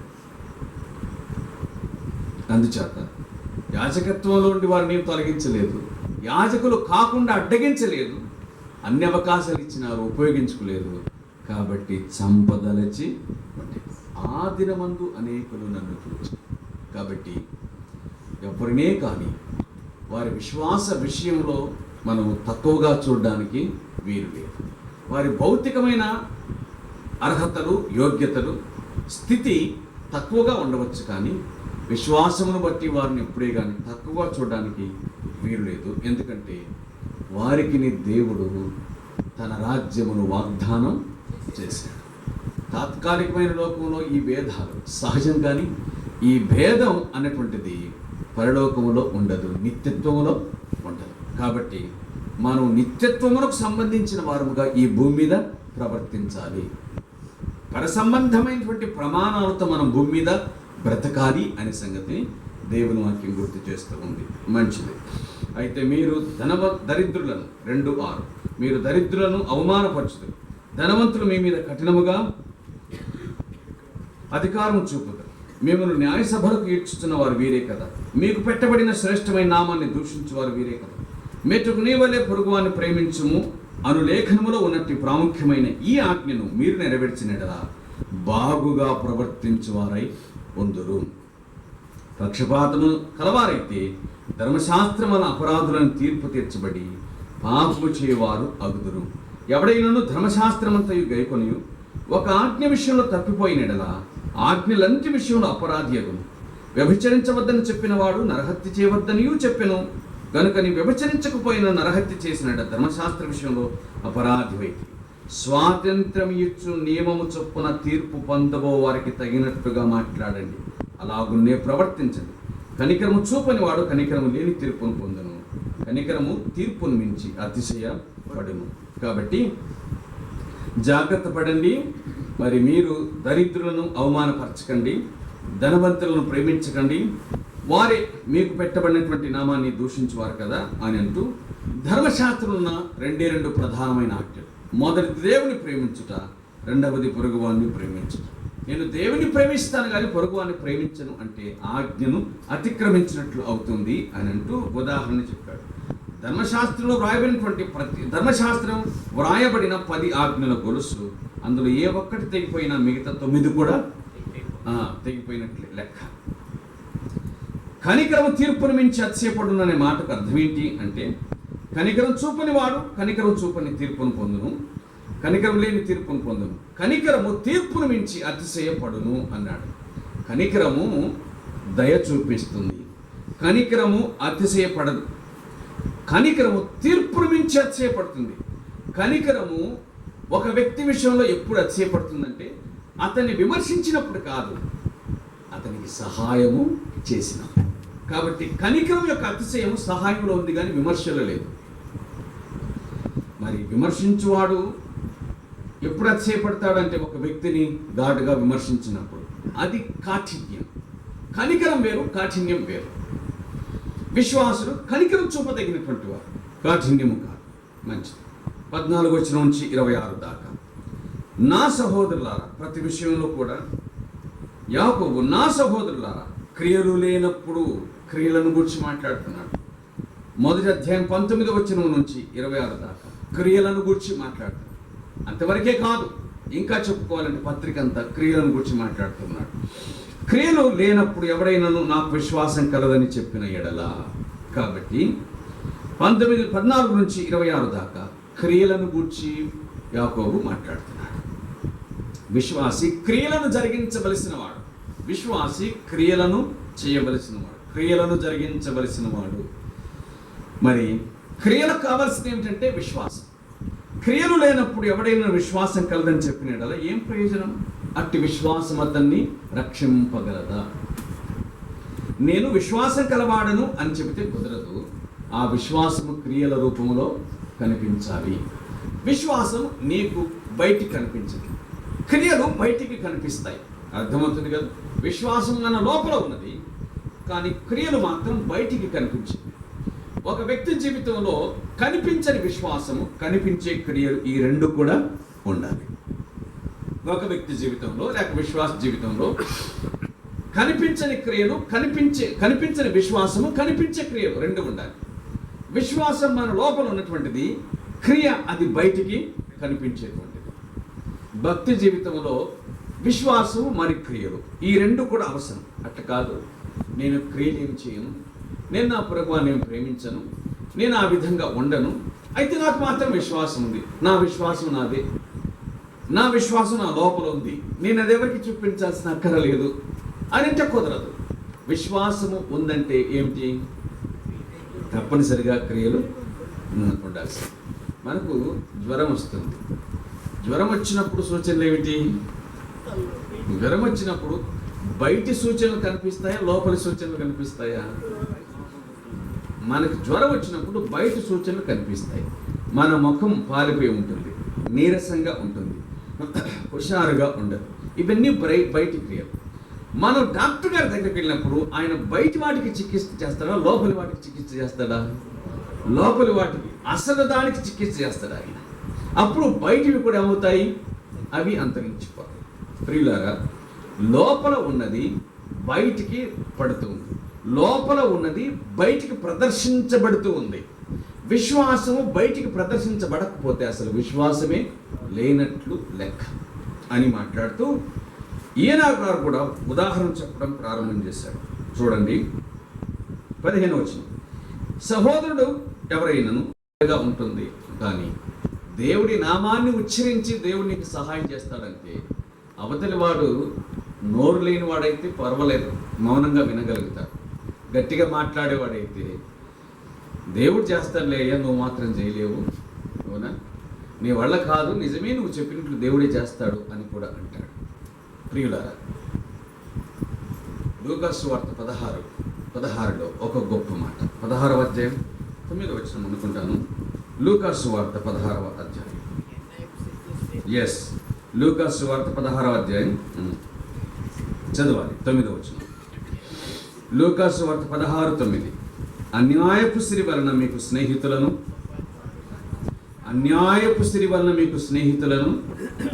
సంపాదించుకోండి.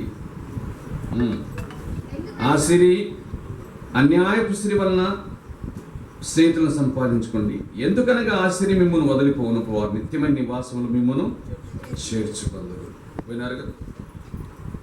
అన్యాయపు సిరి వలన మీకు స్నేహితులను సంపాదించుకోనండి అనే మాట. అన్యాయపు సిరి అంటే అర్థం ఏంటి? అన్యాయపు సిరి అంటే మోసం చేసి సంపాదించుకున్నది, లంచం తీసుకొని సంపాదించుకున్నది, అక్రమంగా వాళ్ళని వీళ్ళని ముంచి సంపాదించుకున్న సిరి, ధనమును అన్యాయపు సిరి అని ప్రభు అంటున్నాడా? అలా చెప్తే ఆయనే అన్యాయాన్ని ప్రోత్సహించిన వాడు అవుతాడు. అన్యాయపు సిరి అని మాట్లాడిన ప్రియ ప్రభు ఆ అన్యాయపు సిరికి డెఫినేషన్ చెప్పాడు, వివరణ చెప్పాడు. ఏంటంటే అది మిమ్మల్ని వదిలిపోవునది అని అన్నాడు. ఏమిటంట? వదిలిపోవునది. మనల్ని వదిలిపోవునది అయితే అన్యాయపు సిరిని ఎందుకు అనాల్సి వచ్చింది ఆయన? అది భాషా భాగం అన్నమాట. అర్థమైందా నా మాట? భాషలో అది ఒక భాగం. చూడండి, ఒక మంచి యవనస్తుడు చనిపోయాడు. జనం ఏమనుకుంటారంటే పాపం, బాగా చదివేవాడు, పైకి రావాల్సిన వాడు అన్యాయంగా చనిపోయాడు. న్యాయంగా చనిపోవటం, అన్యాయంగా చనిపోవటం కూడా ఉంటాయా? పాపం అన్యాయంగా చనిపోయాడు. ఓ భర్త అకస్మాత్తుగా చనిపోయాడు. భార్య ఏడుస్తూ ఉంటుంది, మమ్మలను అన్యాయం చేసిపోయారు అంటే అర్థం ఏంటి? వదిలిపోయావయ్యా, చెప్పకుండా పోయావయ్యా. అన్యాయపు సిరి అంటే కూడా అర్థం ఏంటంటే మనకు చెప్పకుండా పోయేది. మనం బిల్డింగ్ కట్టుకోవాలని చెప్పి 5 లక్షలు కూడబెట్టుకున్నాం, కానీ అకస్మాత్తుగా కాలు చేయి ఇరిగిపోయాయి కింద పడి. ఆ 5 లక్షలన్నీ ఎక్కడికి పోయాయి? హాస్పిటల్కి పోయాయి. అర్థమవుతుందా? ఎక్కడ పెట్టవలసినవి ఎక్కడికి పోయాయి?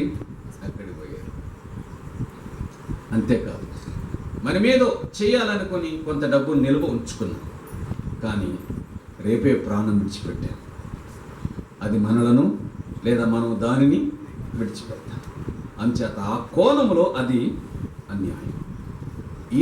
ఈరోజు నీ దగ్గర ఉన్న డబ్బు అది రేపు నీది కాకుండా పోవచ్చు. అటువంటి ఆట ప్రజల మీద ఖర్చు పెట్టి, అవసరత కలిగిన వారి మీద ఖర్చు పెట్టి స్నేహితులను సంపాదించుకోండి. అవసరతలో ఉన్న వారిని ఆదుకోండి, వారి కోసం ఖర్చు పెట్టండి. అప్పుడు వారు మీకు స్నేహితులు అవుతారు. ఎలాంటి స్నేహితులు? పరలోక రాజ్యంలో మిమ్మల్ని చేర్చుకొనగలిగిన స్నేహితులు. పరలోక రాజ్యంలో వారు చేర్చుకోవటం కాదు, వారు మీకంటే ముందుగా వెళితే మిమ్మల్ని చూచి పరలోక రాజ్యంలో సంతోషించువారుగా కనబడతారు. బాబు, నీ వల్లనే మేము ఇక్కడికి రాగలిగినాము అని చెప్పగలుగుతారు. అందుచేత ప్రియులారా, వాస్తవంగా చెబుతున్నాను, ఏనాటి కీడు ఆనాటికి చాలు అని ప్రభు చెప్పినట్లుగా ఏనాటి జీవితం ఆనాడే కదా. కాబట్టి అవసరానికి మించి ఏదైనా ఉంటే అది ఇంకో రూపంలో వెళ్ళిపోతుంది. అందువలన దానిని ప్రభువు కొరకు ఖర్చు పెట్టండి. అవసరతలు తీర్చడం కోసం ఖర్చు పెట్టండి. దానివల్ల మీరు స్నేహితులను సంపాదించుకుంటారు. దానివల్ల మీరు క్రియలు చేసిన వారు అవుతారు. దానివలన ప్రభు మహిమ పరచబడతారు. మీరు విశ్వాసం కలిగిన వారు మాత్రమే కాక క్రియలు కూడా కలిగిన వారని సాక్ష్యం పొందగలుగుతారు. అందుచేత ఎవరికైనా అవసరం ఉంటే మాటలతో సరిపుచ్చకండి, క్రియలను కూడా ప్రదర్శించండి. అవసరత కలిగిన వారి ఎడల మాటలు మాత్రమే కాదు క్రియలను కూడా ప్రదర్శించండి అని అంటూ 17వ వచనం, అలాగైతే విశ్వాసం క్రియలేనిదైతే అది ఒంటిగా ఉండి మృతమగును. కాబట్టి విశ్వాసం మనకి ఏం కావాలి? క్రియలు కావాలి. క్రియలు నాకున్నాయి, క్రియలు లేకుండా నీ విశ్వాసం నాకు కనబరచుము, నేను నా క్రియల చేత నా విశ్వాసం నీకు కనబడుతును అని చెప్పుదు.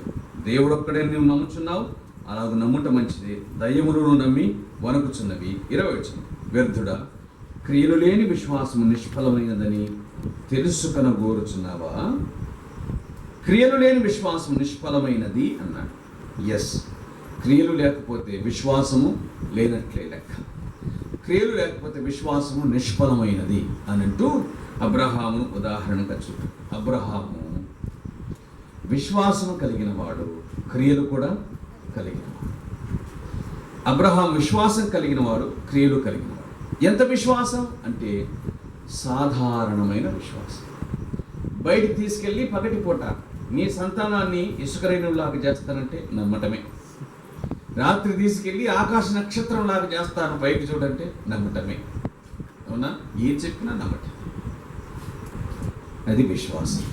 విశ్వాసం దేవుణ్ణి నమ్ముతుంది. విశ్వాసం దేవుడి మాటను నమ్ముతుంది. ఇంకంతే.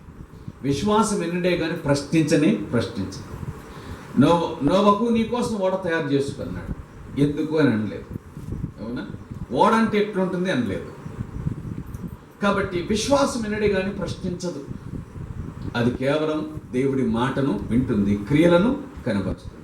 నాకు చెప్పాడు ఆయన, నాకు సంతానాన్ని ఇస్తాడు అని ఎదురు చూచింది విశ్వాసం. 24 సంవత్సరాలు అబ్రహాము విశ్వాసం ఎదురు చూచింది. 25వ సంవత్సరమున ఆ విశ్వాసము ఫలించింది. ఆ తదుపరి నీ కుమారు నాకు దహన బలిగా అర్పించమన్నాడు. విశ్వాసం ఎస్ అనేది. నీ చిత్తం ప్రభువా, ఎస్ నేను జరిగిస్తాను. ఉదయం లేచి వెళ్ళాడు. కుమారుడు అడిగాడు, అన్నీ ఉన్నాయి కానీ అసలు తెలియదన్నాడు. కుమారుడు ఆ దేవుడే చూసుకుంటాడు. విశ్వాసం దేవుని మీద నమ్మిక ఉంచుతుంది. విశ్వాసము మాట్లాడుతూ ఉంది. విశ్వాసము మాట్లాడి దేవుడు చూసుకుంటాడు. ఆఖరణ దేవుడే చూసుకున్నాడు. దేవుడు చెప్పిన దాన్ని అబ్రహాం చేశాడు. కాబట్టి అబ్రహాము కుమారుని విషయమై దేవుడే చూసుకున్నాడు. విశ్వాసం ఉంది, క్రియలు ఉన్నాయి.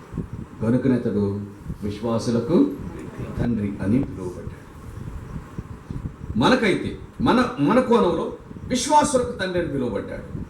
మరి అతడు దేవునికి స్నేహితుడనే పేరు కలిగిన 23వ వచనం చెబుతుంది.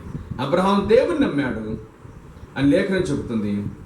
అలాగే తన క్రియలను బట్టి అతడు నీతిమంతుడని తీర్పు పొందాడు, విశ్వాసాన్ని బయలుపరిచాడు. దేవుని స్నేహితుడు అతనికి పేరు కలిగింది. 24వ వచనం, మనుషుడు విశ్వాస మూలమున మాత్రమున కాక క్రియల మూలమునను నీతిమంతుడని ఎంచబడును. విశ్వాస మూలమున మాత్రమే కాక క్రియల మూలమున నీతిమంతుడని ఎంచబడును. విశ్వాసమైతే తప్పనిసరిగా క్రియలను జరిగిస్తావు. విశ్వాసమే కానీ ఆదివారం ప్రార్థనకు రావు. ఏం విశ్వాసం అర్థం కాదు. విశ్వాసమే కానీ పరిశుద్ధంగా ఉండట్లేదు. ఏం విశ్వాసం అర్థం కావట్లేదు. విశ్వాసమే కానీ మరి దేవుని మాటకు లోబడవు. ఏం విశ్వాసం అర్థం కాదు. విశ్వాసమే కానీ సమాజంలో కనిపించవు, అంటే సంఘంలో కనిపించవు, మీటింగ్స్లో కనిపించవు, క్రియలు ఉండవు. విశ్వాసమే కానీ అవసరత ఉంది కదా అని చెప్పి చెయ్యి చాపవు. ఏ విధంగా విశ్వాసమే కాగలవు క్రియలు లేకుండా? ఎవరొకరు చేస్తారులే, తప్పనిసరిగా చేస్తారు. మొద్దకై మాట్లాడినట్లు ఇందుకోసమేనేమో నువ్వు అధికారానికి వచ్చావు, ఆ స్థానానికి వచ్చావు. నువ్వు చేయకపోయినా మరొకరి ద్వారా సహాయం అందుతుంది. ఎస్, దేవుని కార్యాలు నెరవేర్చబడతాయి, అది దేవుని పని కాబట్టి. కానీ నీకు దొరికిన అవకాశం, నీకు దక్కిన అవకాశాన్ని పోగొట్టుకుంటావు, ఫలమును పోగొట్టుకుంటావు. విశ్వాసం ఉండాల్సిందే, విశ్వాసం కార్యాన్ని జరిగించాల్సింది. నేనేమి ఇవ్వగలను? కలిగినదే. నేనేం చేయగలను? చేయగలిగిందే. నేను ఎలా సహాయపడగలను? చేతనైనంత మట్టుకు. చేత విశ్వాసం మౌనంగా ఉండదు. విశ్వాసం తన కార్యమును, తన క్రియలను జరిగిస్తుందని దేవుని వాక్యం చెబుతున్న మాట అక్షర సత్యం. అబ్రహామును తీసుకున్నాడు, నీతిమంతుడుగా ఎంచబడిన అబ్రహామును తీసుకున్నాడు, ఆఖరికి రాహాబును కూడా తీసుకున్నాడు. అబ్రహామును నీతిమంతుడని ఉదాహరణగా తీసుకున్నాడు, విశ్వాసములకు ఉదాహరణగా. అబ్రహాము విశ్వాసులందరికీ తండ్రిగా ఎంచబడ్డాడు. రాహాబును విశ్వాసమునకు సాదృశ్యంగా తీసుకున్నాడు. మరి జరిగింది ఏమిటి అంటే, ఆమె కూడా క్రియల మూలముగా నీతిమంతురాలని ఎంచబడాను కదా అన్నాడు. చిత్రమైన సంగతి ఏమిటంటే, రాహాబు ఎవరు? గతం కాదు. రాహాబు గతం కాదు. ప్రస్తుతం రాహాబు ఎవరు? ప్రస్తుతం రాహాబు యొక్క స్థానం ఏంటి? భౌతికంగా చెప్పండి. రాహాబు యొక్క స్థానం ఏంటి? ఇశ్రాయేలీయుల చరిత్రలో యేసుక్రీస్తు వంశంలో స్థానం సంపాదించుకుంది. కానీ ఆమె ఎవరు అని అనగా, విచిత్రమైన విషయం ఏంటంటే, ఒక అన్యురాలు, ఒక వేశ్యగా ఉన్నటువంటి స్త్రీ, ఆవిడ ఇశ్రాయేలీయుల పితరుల స్వాస్థ్యములో పాలిభాగస్తురాలు. అద్భుతమైన విషయం. అబ్రహాము దేవుడు పిలిచాడు, అది ఈ సంగతులను మనం ఎరుగుతాం. అసలు ఆ సంబంధమే లేనటువంటి ఒక వ్యక్తి, పైగా తన వృత్తిని చూడక అసహ్యమైనటువంటిది, విశ్వాసంలో మాత్రం భాగ్యవంతుడు. దేవునికి స్తోత్రం కలుగు. విశ్వాస విషయంలో మాత్రం భాగ్యవంతుడు. సల్మాను రాహాబునందు బోయజును, సల్మాను రాహాబునందు బోయజు, బోయజు రూతునందు ఓబేదు, ఓబేదు యెషయి దావీదు. ఎంత సమీపంగా అసలు అత్తా కోడలు ఇద్దరు కూడా, అర్థమైంది? అత్తా కోడలు ఇద్దరు కూడా ఇశ్రాయేలీయులు కారు. అత్త కోడలు ఎవరు? రాహాబు మరియు రాహాబు మరియు రూతు. వాళ్ళిద్దరు కూడా అసలు కారు. కానీ దేవుని కృపను ఎంతగా కొనియాడి ఉంటారో ఆశ్చర్యకరమైన. ఒక విషయాన్ని గుర్తుంచుకోవాలి. నయోమిని గురించి గొప్పగా మాట్లాడతాం, కానీ నయోమి పేరు మాత్రం కనిపించదు. ఇశ్రాయేలు వంశావళిలో నయోమి పేరు మాత్రం కనిపించదు. ఎవరి పేరు కనిపిస్తుంది? ఆ రాహాబు పేరు కనిపిస్తుంది. ఇంకెవరి పేరు కనిపిస్తుంది? ఆమె కోడలు రూతు పేరు కనిపిస్తుంది. మోయాబు దేశం అంటేనే అసహ్యమైనటువంటి దేశం. అసలు వారిని చేర్చుకోకూడదు మీ సమాజంలో, ఎన్నడే కానీ చేరకూడదని చెప్పాడు. వారి పుట్టుకను గురించి మనం ఎరుగుతాం. అటువంటి వారిలోంచి వచ్చినటువంటి స్త్రీ రూతు, వాళ్ళ పేర్లు కనిపిస్తాయి. ఎంత ఆశ్చర్యకరమైన విషయం, వాళ్ళ పేర్లు కనిపిస్తాయి. అందుకే వారి పేరు కనిపించడానికి కారణం ఏమిటి అనగా, వారి యొక్క విశ్వాసం. మీకు అర్థమైందా? రాహాబు విశ్వాసం ఉంచడానికి ఒక కారణం ఉంది. ఏం కారణం? అసలు మీ దేవుడు దేవుడయ్యా, అద్భుతాలు చేశాడు, ఎర్ర సముద్రాన్ని చీల్చాడు, మీ ఎదుట ఏ రాజు నిలబడలేకపోతున్నాడు, మా గుండెలు అదిరిపోతున్నాయి, మీరు వస్తారు, స్వాధీనం చేసుకుంటారు బాబు అని చేత నేను విశ్వాసం కొంచెం నన్ను జ్ఞాపకం చేసుకొని విశ్వసించింది, బయటపడి. రూతుకు ఏమి లేవు, ఆ సంఘటనలు ఏమి లేవు. రూతుకు ఆ సంఘటనలు ఏమి లేవు. పైగా దేవుని కార్యాలను గురించి వినే అవకాశం కూడా లేదు. ఎందుకంటే దేవుని బిడ్డగా ఉన్న నయోమి దేవుని గురించి ఏం సాక్ష్యం చెప్పింది? యెహోవా నాకు విరోధి ఆయన, సర్వశక్తుడు నాకు అన్యాయము చేసాను. ఇయ చెప్పాల్సింది విశ్వాసి, అవిశ్వాసి చెప్పాల్సిన మాట ఇవే. కానీ అంత విరుద్ధమైన మాటలు చెబుతున్నా నయోమి మాట మీద కాక దేవుడు తన ప్రజలను దర్శించను అనే మాట మీద మనస్సు ఉంచుకోలేదు. ఆయన శిక్షించే దేవుడు మాత్రమే కాదు, ఆయన దండించే దేవుడు మాత్రమే కాదు, ఆయన దర్శించే దేవుడు అనే సంగతిని గ్రహించి విశ్వాసం వచ్చింది. అమ్మ వెళ్ళిపోమ్మా, వస్తూ ఉంటే ఈ విశ్వాసం వెంబడిస్తూ ఉంటే విశ్వాసం చెప్తుంది వెళ్ళిపోమ్మా అని చెప్తుంది. కానీ రూత్ అనింది, ఇంకేం మాట్లాడతావు, నీ జనమే నా జనం, నీ దేవుడే అది. కాబట్టి వెంబడించింది. ఇశ్రాయేలీల వంశావళులలో పేరు సంపాదించుకుంది. కేవలము విశ్వాసం. గుర్తుంచుకోని మాట. పాత నిబంధనలో దేవుడు యూదుల దేవుడు అయినప్పటికీ విశ్వాసముతో వచ్చిన ప్రతి వారికి కూడా ఆయన దేవుడు అయ్యాడు. విశ్వసించిన ప్రతి వారికి దేవుడు అయ్యాడు. ప్రియులారా, విశ్వాసానికి అంత శక్తి ఉంది అనే సంగతి దేవుని వాక్యం గుర్తు చేస్తుంది. మంచిది. విశ్వసించడం ద్వారా రక్షించబడతామనే విషయం దేవుని వాక్యం గుర్తు చేస్తుంది. రోమా పత్రిక 10వ అధ్యాయం 17వ వచనాన్ని చదువుతాం. రోమా పత్రిక 10వ అధ్యాయం 17వ వచనంలో రాయబడిన మాట, వినుట వలన విశ్వాసము కలుగును, అది క్రీస్తును గూర్చిన మాట వలన కలుగును. వినుట వలన విశ్వాసం. క్రీస్తును గూర్చిన మాట ఏమిటి? క్రీస్తును గూర్చి వినవలసింది అనగా ఆ ప్రియరక్షకుడు మన నిమిత్తమై భూమి మీదకి దిగి వచ్చాడు. యేసు రక్షకుడు అనే నామధారిగా క్రీస్తు భూమి మీద జన్మించాడు.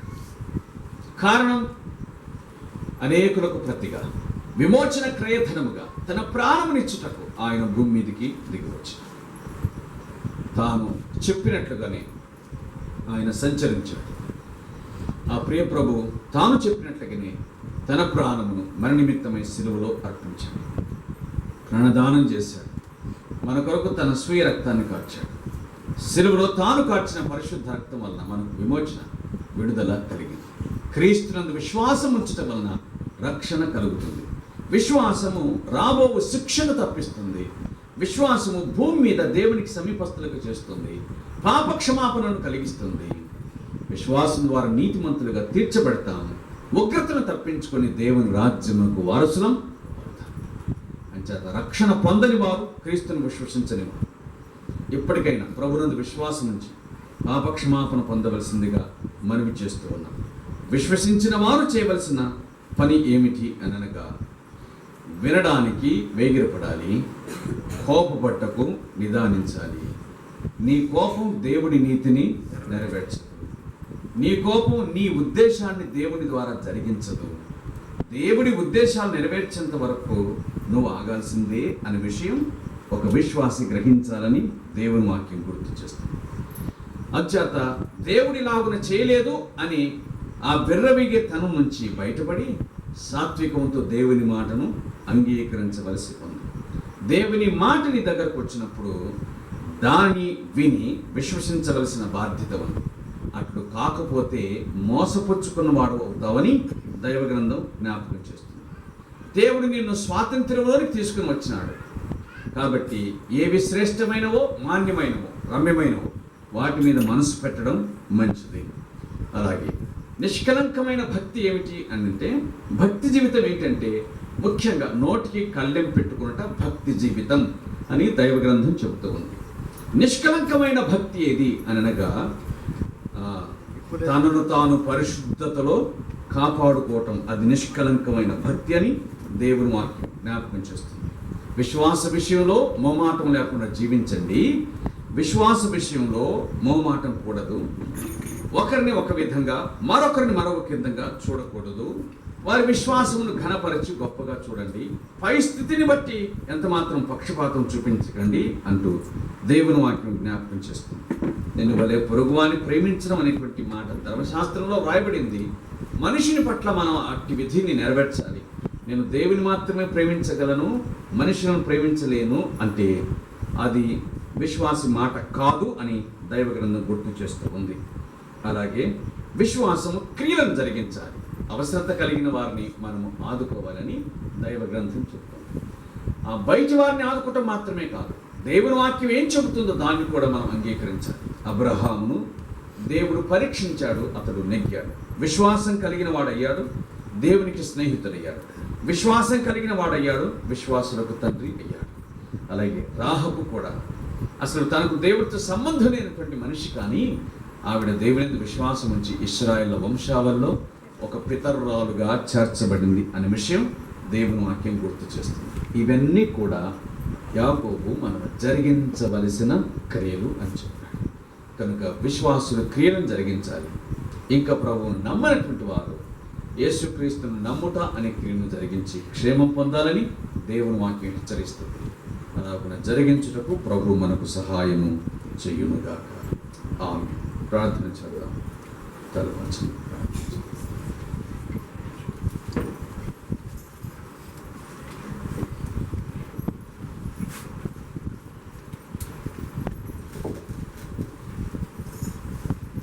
దేవుడు మనల్ని ప్రేమించి మనకు అవసరమైనటువంటి ముఖ్యమైన శ్రేష్టమైన తన మాటలను మనకు వినిపించడం, మనం ఎంతగానో దేవుడు తన యొక్క విశేషమైన కనికరం చొప్పున ఈ విధంగా సమకూర్చి ఆయన మాటలు వినిపించడం అనేది చాలా ధన్యకరమైనటువంటి విషయాన్ని మనం గ్రహించుకున్నాం. ఎన్నెన్నో విషయాలు మనం విన్నాయి. రాత్రి మనం ఇప్పటి వరకు సజీవులుగా ఉండటము, ఆరోగ్యవంతులుగా అన్నవసరంలో కలిగి ఉంది. చాలా దూరానికి కూడా మీరు వచ్చి స్థలంలో దేవుని వాక్యాన్ని వినటం దేవుని యొక్క మహాకృపను భావించి మనం దేవుని కృతజ్ఞతలు చెప్పుకున్నాం. ఎన్నో వాక్యములు కొట్టుకుని పోకుండా మనం మననం చేసుకున్నాం. దేవుని వాక్యం ఎంతో రూఢిగా మరియు యుక్తచ్చిగా మనకు చెప్పడం జరిగింది. మనం దేవుని ఎదుట మాలిన్యం లేకుండా జీవించాలని దేవుని వాక్యం విన్నాం. మన నోటిని అదుపులో ఉంచుకోవాల్సిందని విన్నాం. ఏ విధంగా వినాలో, ఏ విధంగా మాట్లాడాలో విన్నాం. ఇవి మన అనుదినము ఎదుర్కొంటున్నటువంటి విషయాలు. పాపంతో నిండిన ఈ లోకంలో మన నోటిని, మన హృదయాన్ని, మన సమస్తాన్ని భద్రం చేసుకోవాల్సి ఉంటున్నాం. దేవుని వల్ల పుట్టినవాడు తను తాను భద్రం చేసుకుంటాడని విన్నాం. మనం నిజంగా కొత్త జన్మ ఎత్తితే మనం భద్రం చేసుకుంటాం. ఈ లోకంలో ఎంతో మాలిన్యం పొంది పొరుగుతూ ఉన్నదని బైబిల్ గ్రంథం మనకు తెలియపరుస్తుంది.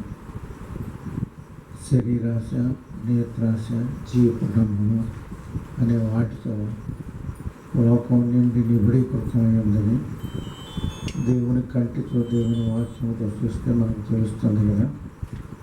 అట్టి మాలిన్యం మనకు అంటకుండా ఎంతో జాగ్రత్త కలిగి ఉండాలి.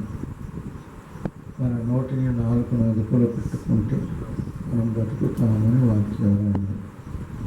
కొద్దిగా మాట్లాడటం, నెమ్మదిగా మాట్లాడటం, ఆలోచించి మాట్లాడుకోవటం, ప్రేమతో మాట్లాడుకోవటం అనేది మనం అలవర్చుకోవాలి. అట్లా కాని ఎడల మనమే మోసపుచ్చుకోవడం జరుగుతుంది. ఎవరైనా ఏదనంటే తొందరపడి మాట్లాడతాము. దేవుని వాక్యం వినే విషయంలో ఆలస్యంగా, చాలా నిర్లక్ష్యం కలిగి ఉంటుంటాం. అది ఎంత అవివేకమో, ఎంత మనం నష్టపరుచుకోవటమో ఈరోజు మనకు కళ్ళకు కట్టినట్లుగా దేవుడు వినిపించాడు. దేవుని సంఘములో తిమోతి పత్రికలో ఉన్నట్లు జీవము గల దేవుని సంఘములో ఏ విధంగా మనం నడుచుకోవాలో అనే మాటలో ఒకరిని ఎక్కువగా ఒకరిని తక్కువగా చూడలేకూడదు. దేవుని దృష్టిగా అందరూ సమానులే. ఎవరిని ఏ విధంగానూ వారికి లేనితనాన్ని బట్టి కానీ, కురుకుతనాన్ని బట్టి కానీ తృణీకరించకూడదు, హీనంగా మనం చూడకూడదు. ఆ మనుషుడు కూడా దేవుని స్వరూపమునందు చేయబడినటువంటి వాడే అని వాక్యంలో వింటున్నాం. ఈ లోక సంబంధమైన వాటిని బట్టి మనం పక్షపాతంగా తేడాగా చూడకుండా చూసుకోవాలి. ఇంకా గొప్ప విషయం ఏంటంటే క్రియలు లేనటువంటి విశ్వాసము మృతమైనటువంటి చచ్చిపోయినటువంటి జీవించి ఉన్నామన్న పేరే కానీ ఒత్తిడి వాక్యం ఉన్నది కదా. కాబట్టి మనం చాలా జాగ్రత్త నిలబడినాం. క్రియలు లేని విశ్వాసం ప్రయోజనం ఏమిటి? ఎన్నో సంవత్సరాల నుంచి ఇక్కడికి వచ్చి వినేవాళ్ళు ఉన్నారు. ఒక్క అడుగు కూడా దేవుళ్ళకి చేయకుండా ఉన్నటువంటి వాళ్ళు ఉన్నారు. వాళ్ళ దృష్టిలో ఏంటంటే దేవునిలో అడుగు ముందుకేసి లోకానికి దూరం అవుతాము అని, లోకానికి దగ్గరగా ఉండి దేవుని మాటను చెవిని పెట్టి వారు ఎంతోమంది ఉన్నారు. మనలో కూడా అలాగే జరుగుతుంది. ఎన్నాళ్ళు మనం మోసపుచ్చుకుంటాము అనేది మరొకసారి దేవుడు మనను హెచ్చరించాడని గుర్తించుకొని జీవితం నీటి మీద బుడగ లాంటిది. రేపేమి సంభవించడం మనకు తెలియదు. దేవుని మాట పాటించకుండా వచ్చి కూర్చొని విని వెళ్ళిపోతే ఏం ప్రయోజనం? కాబట్టి జాగ్రత్త పడదాం. మరొకసారి మనల్ని అందరినీ హెచ్చరించాడు. మిమ్మల్ని మనందరినీ కూడా హెచ్చరించాడు దేవుడు. మనం కొన్ని రోజుల నుంచి ప్రార్థన చేసుకుంటున్నాం కదా. మా లోపాలు మాకు తెలియజేయనైనా, మా అవసరతలు మాకు తెలియజేయనైనా, మమ్మల్ని దిద్దునైనా, వాతావరణం అనుకూలపరచునైనా, మీ దాసునికి ఆటంకం లేకుండా తీసుకురానైనా, మాకు నీ యొక్క వాక్యములు సదీకరించినాయని చెప్పి ప్రార్థన చేసుకున్నట్లే దేవుడు మనకు సహాయం చేశాడు. ఎన్నెన్నో విషయాలు మనం ఉన్నాం. ఒక గొప్ప విషయం ఏంటంటే ఆ రాహాబు, ఆ రూతులు, వాళ్ళ స్థానం ఏంటో, వాళ్ళ స్థితి ఏంటో, దేవునిలోనికి వాళ్ళు చేరారంటే ఎంత విషయం. అనేకులు తూర్పు నుంచి, పడవ నుంచి, ఉత్తరం నుంచి, దక్షిణం నుంచి దేవుని రాజ్యంలో చేరుతారు. అక్కడ ఉన్నటువంటి వాళ్ళు వెలుపలకు త్రోసివేయబడతారని ఉంది కదా. కాబట్టి మనం దేవుని భయం కలిగి నడుచుకున్నాం, దేవుని అందరి విశ్వాసం కలిగి నడుచుకున్నాం, మనం కనికరము కలిగి నడుచుకున్నాం. విశ్వాసంతో అబ్రహాము వలె దేవుడు చెప్పిన మాటలన్నీ సత్యమే నమ్ముకున్నాం. అలాగే నడుచుకున్నాం, ప్రార్థన చేసుకున్నాం.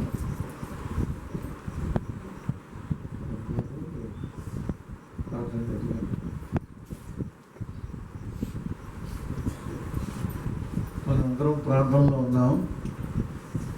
దేవుడు మనకిచ్చినటువంటి మంచి భోజనాన్ని, మంచి వాక్యాన్ని మనం విన్నాము. కృతజ్ఞత చెప్పుకొని ఆ విధంగా నడుచుకోవటానికి సహాయం చేయడాన్ని అందరం కూడా ఈ ప్రార్థనలో ఏకీభవిద్దాం. పరిశుద్ధుడు మా తండ్రి,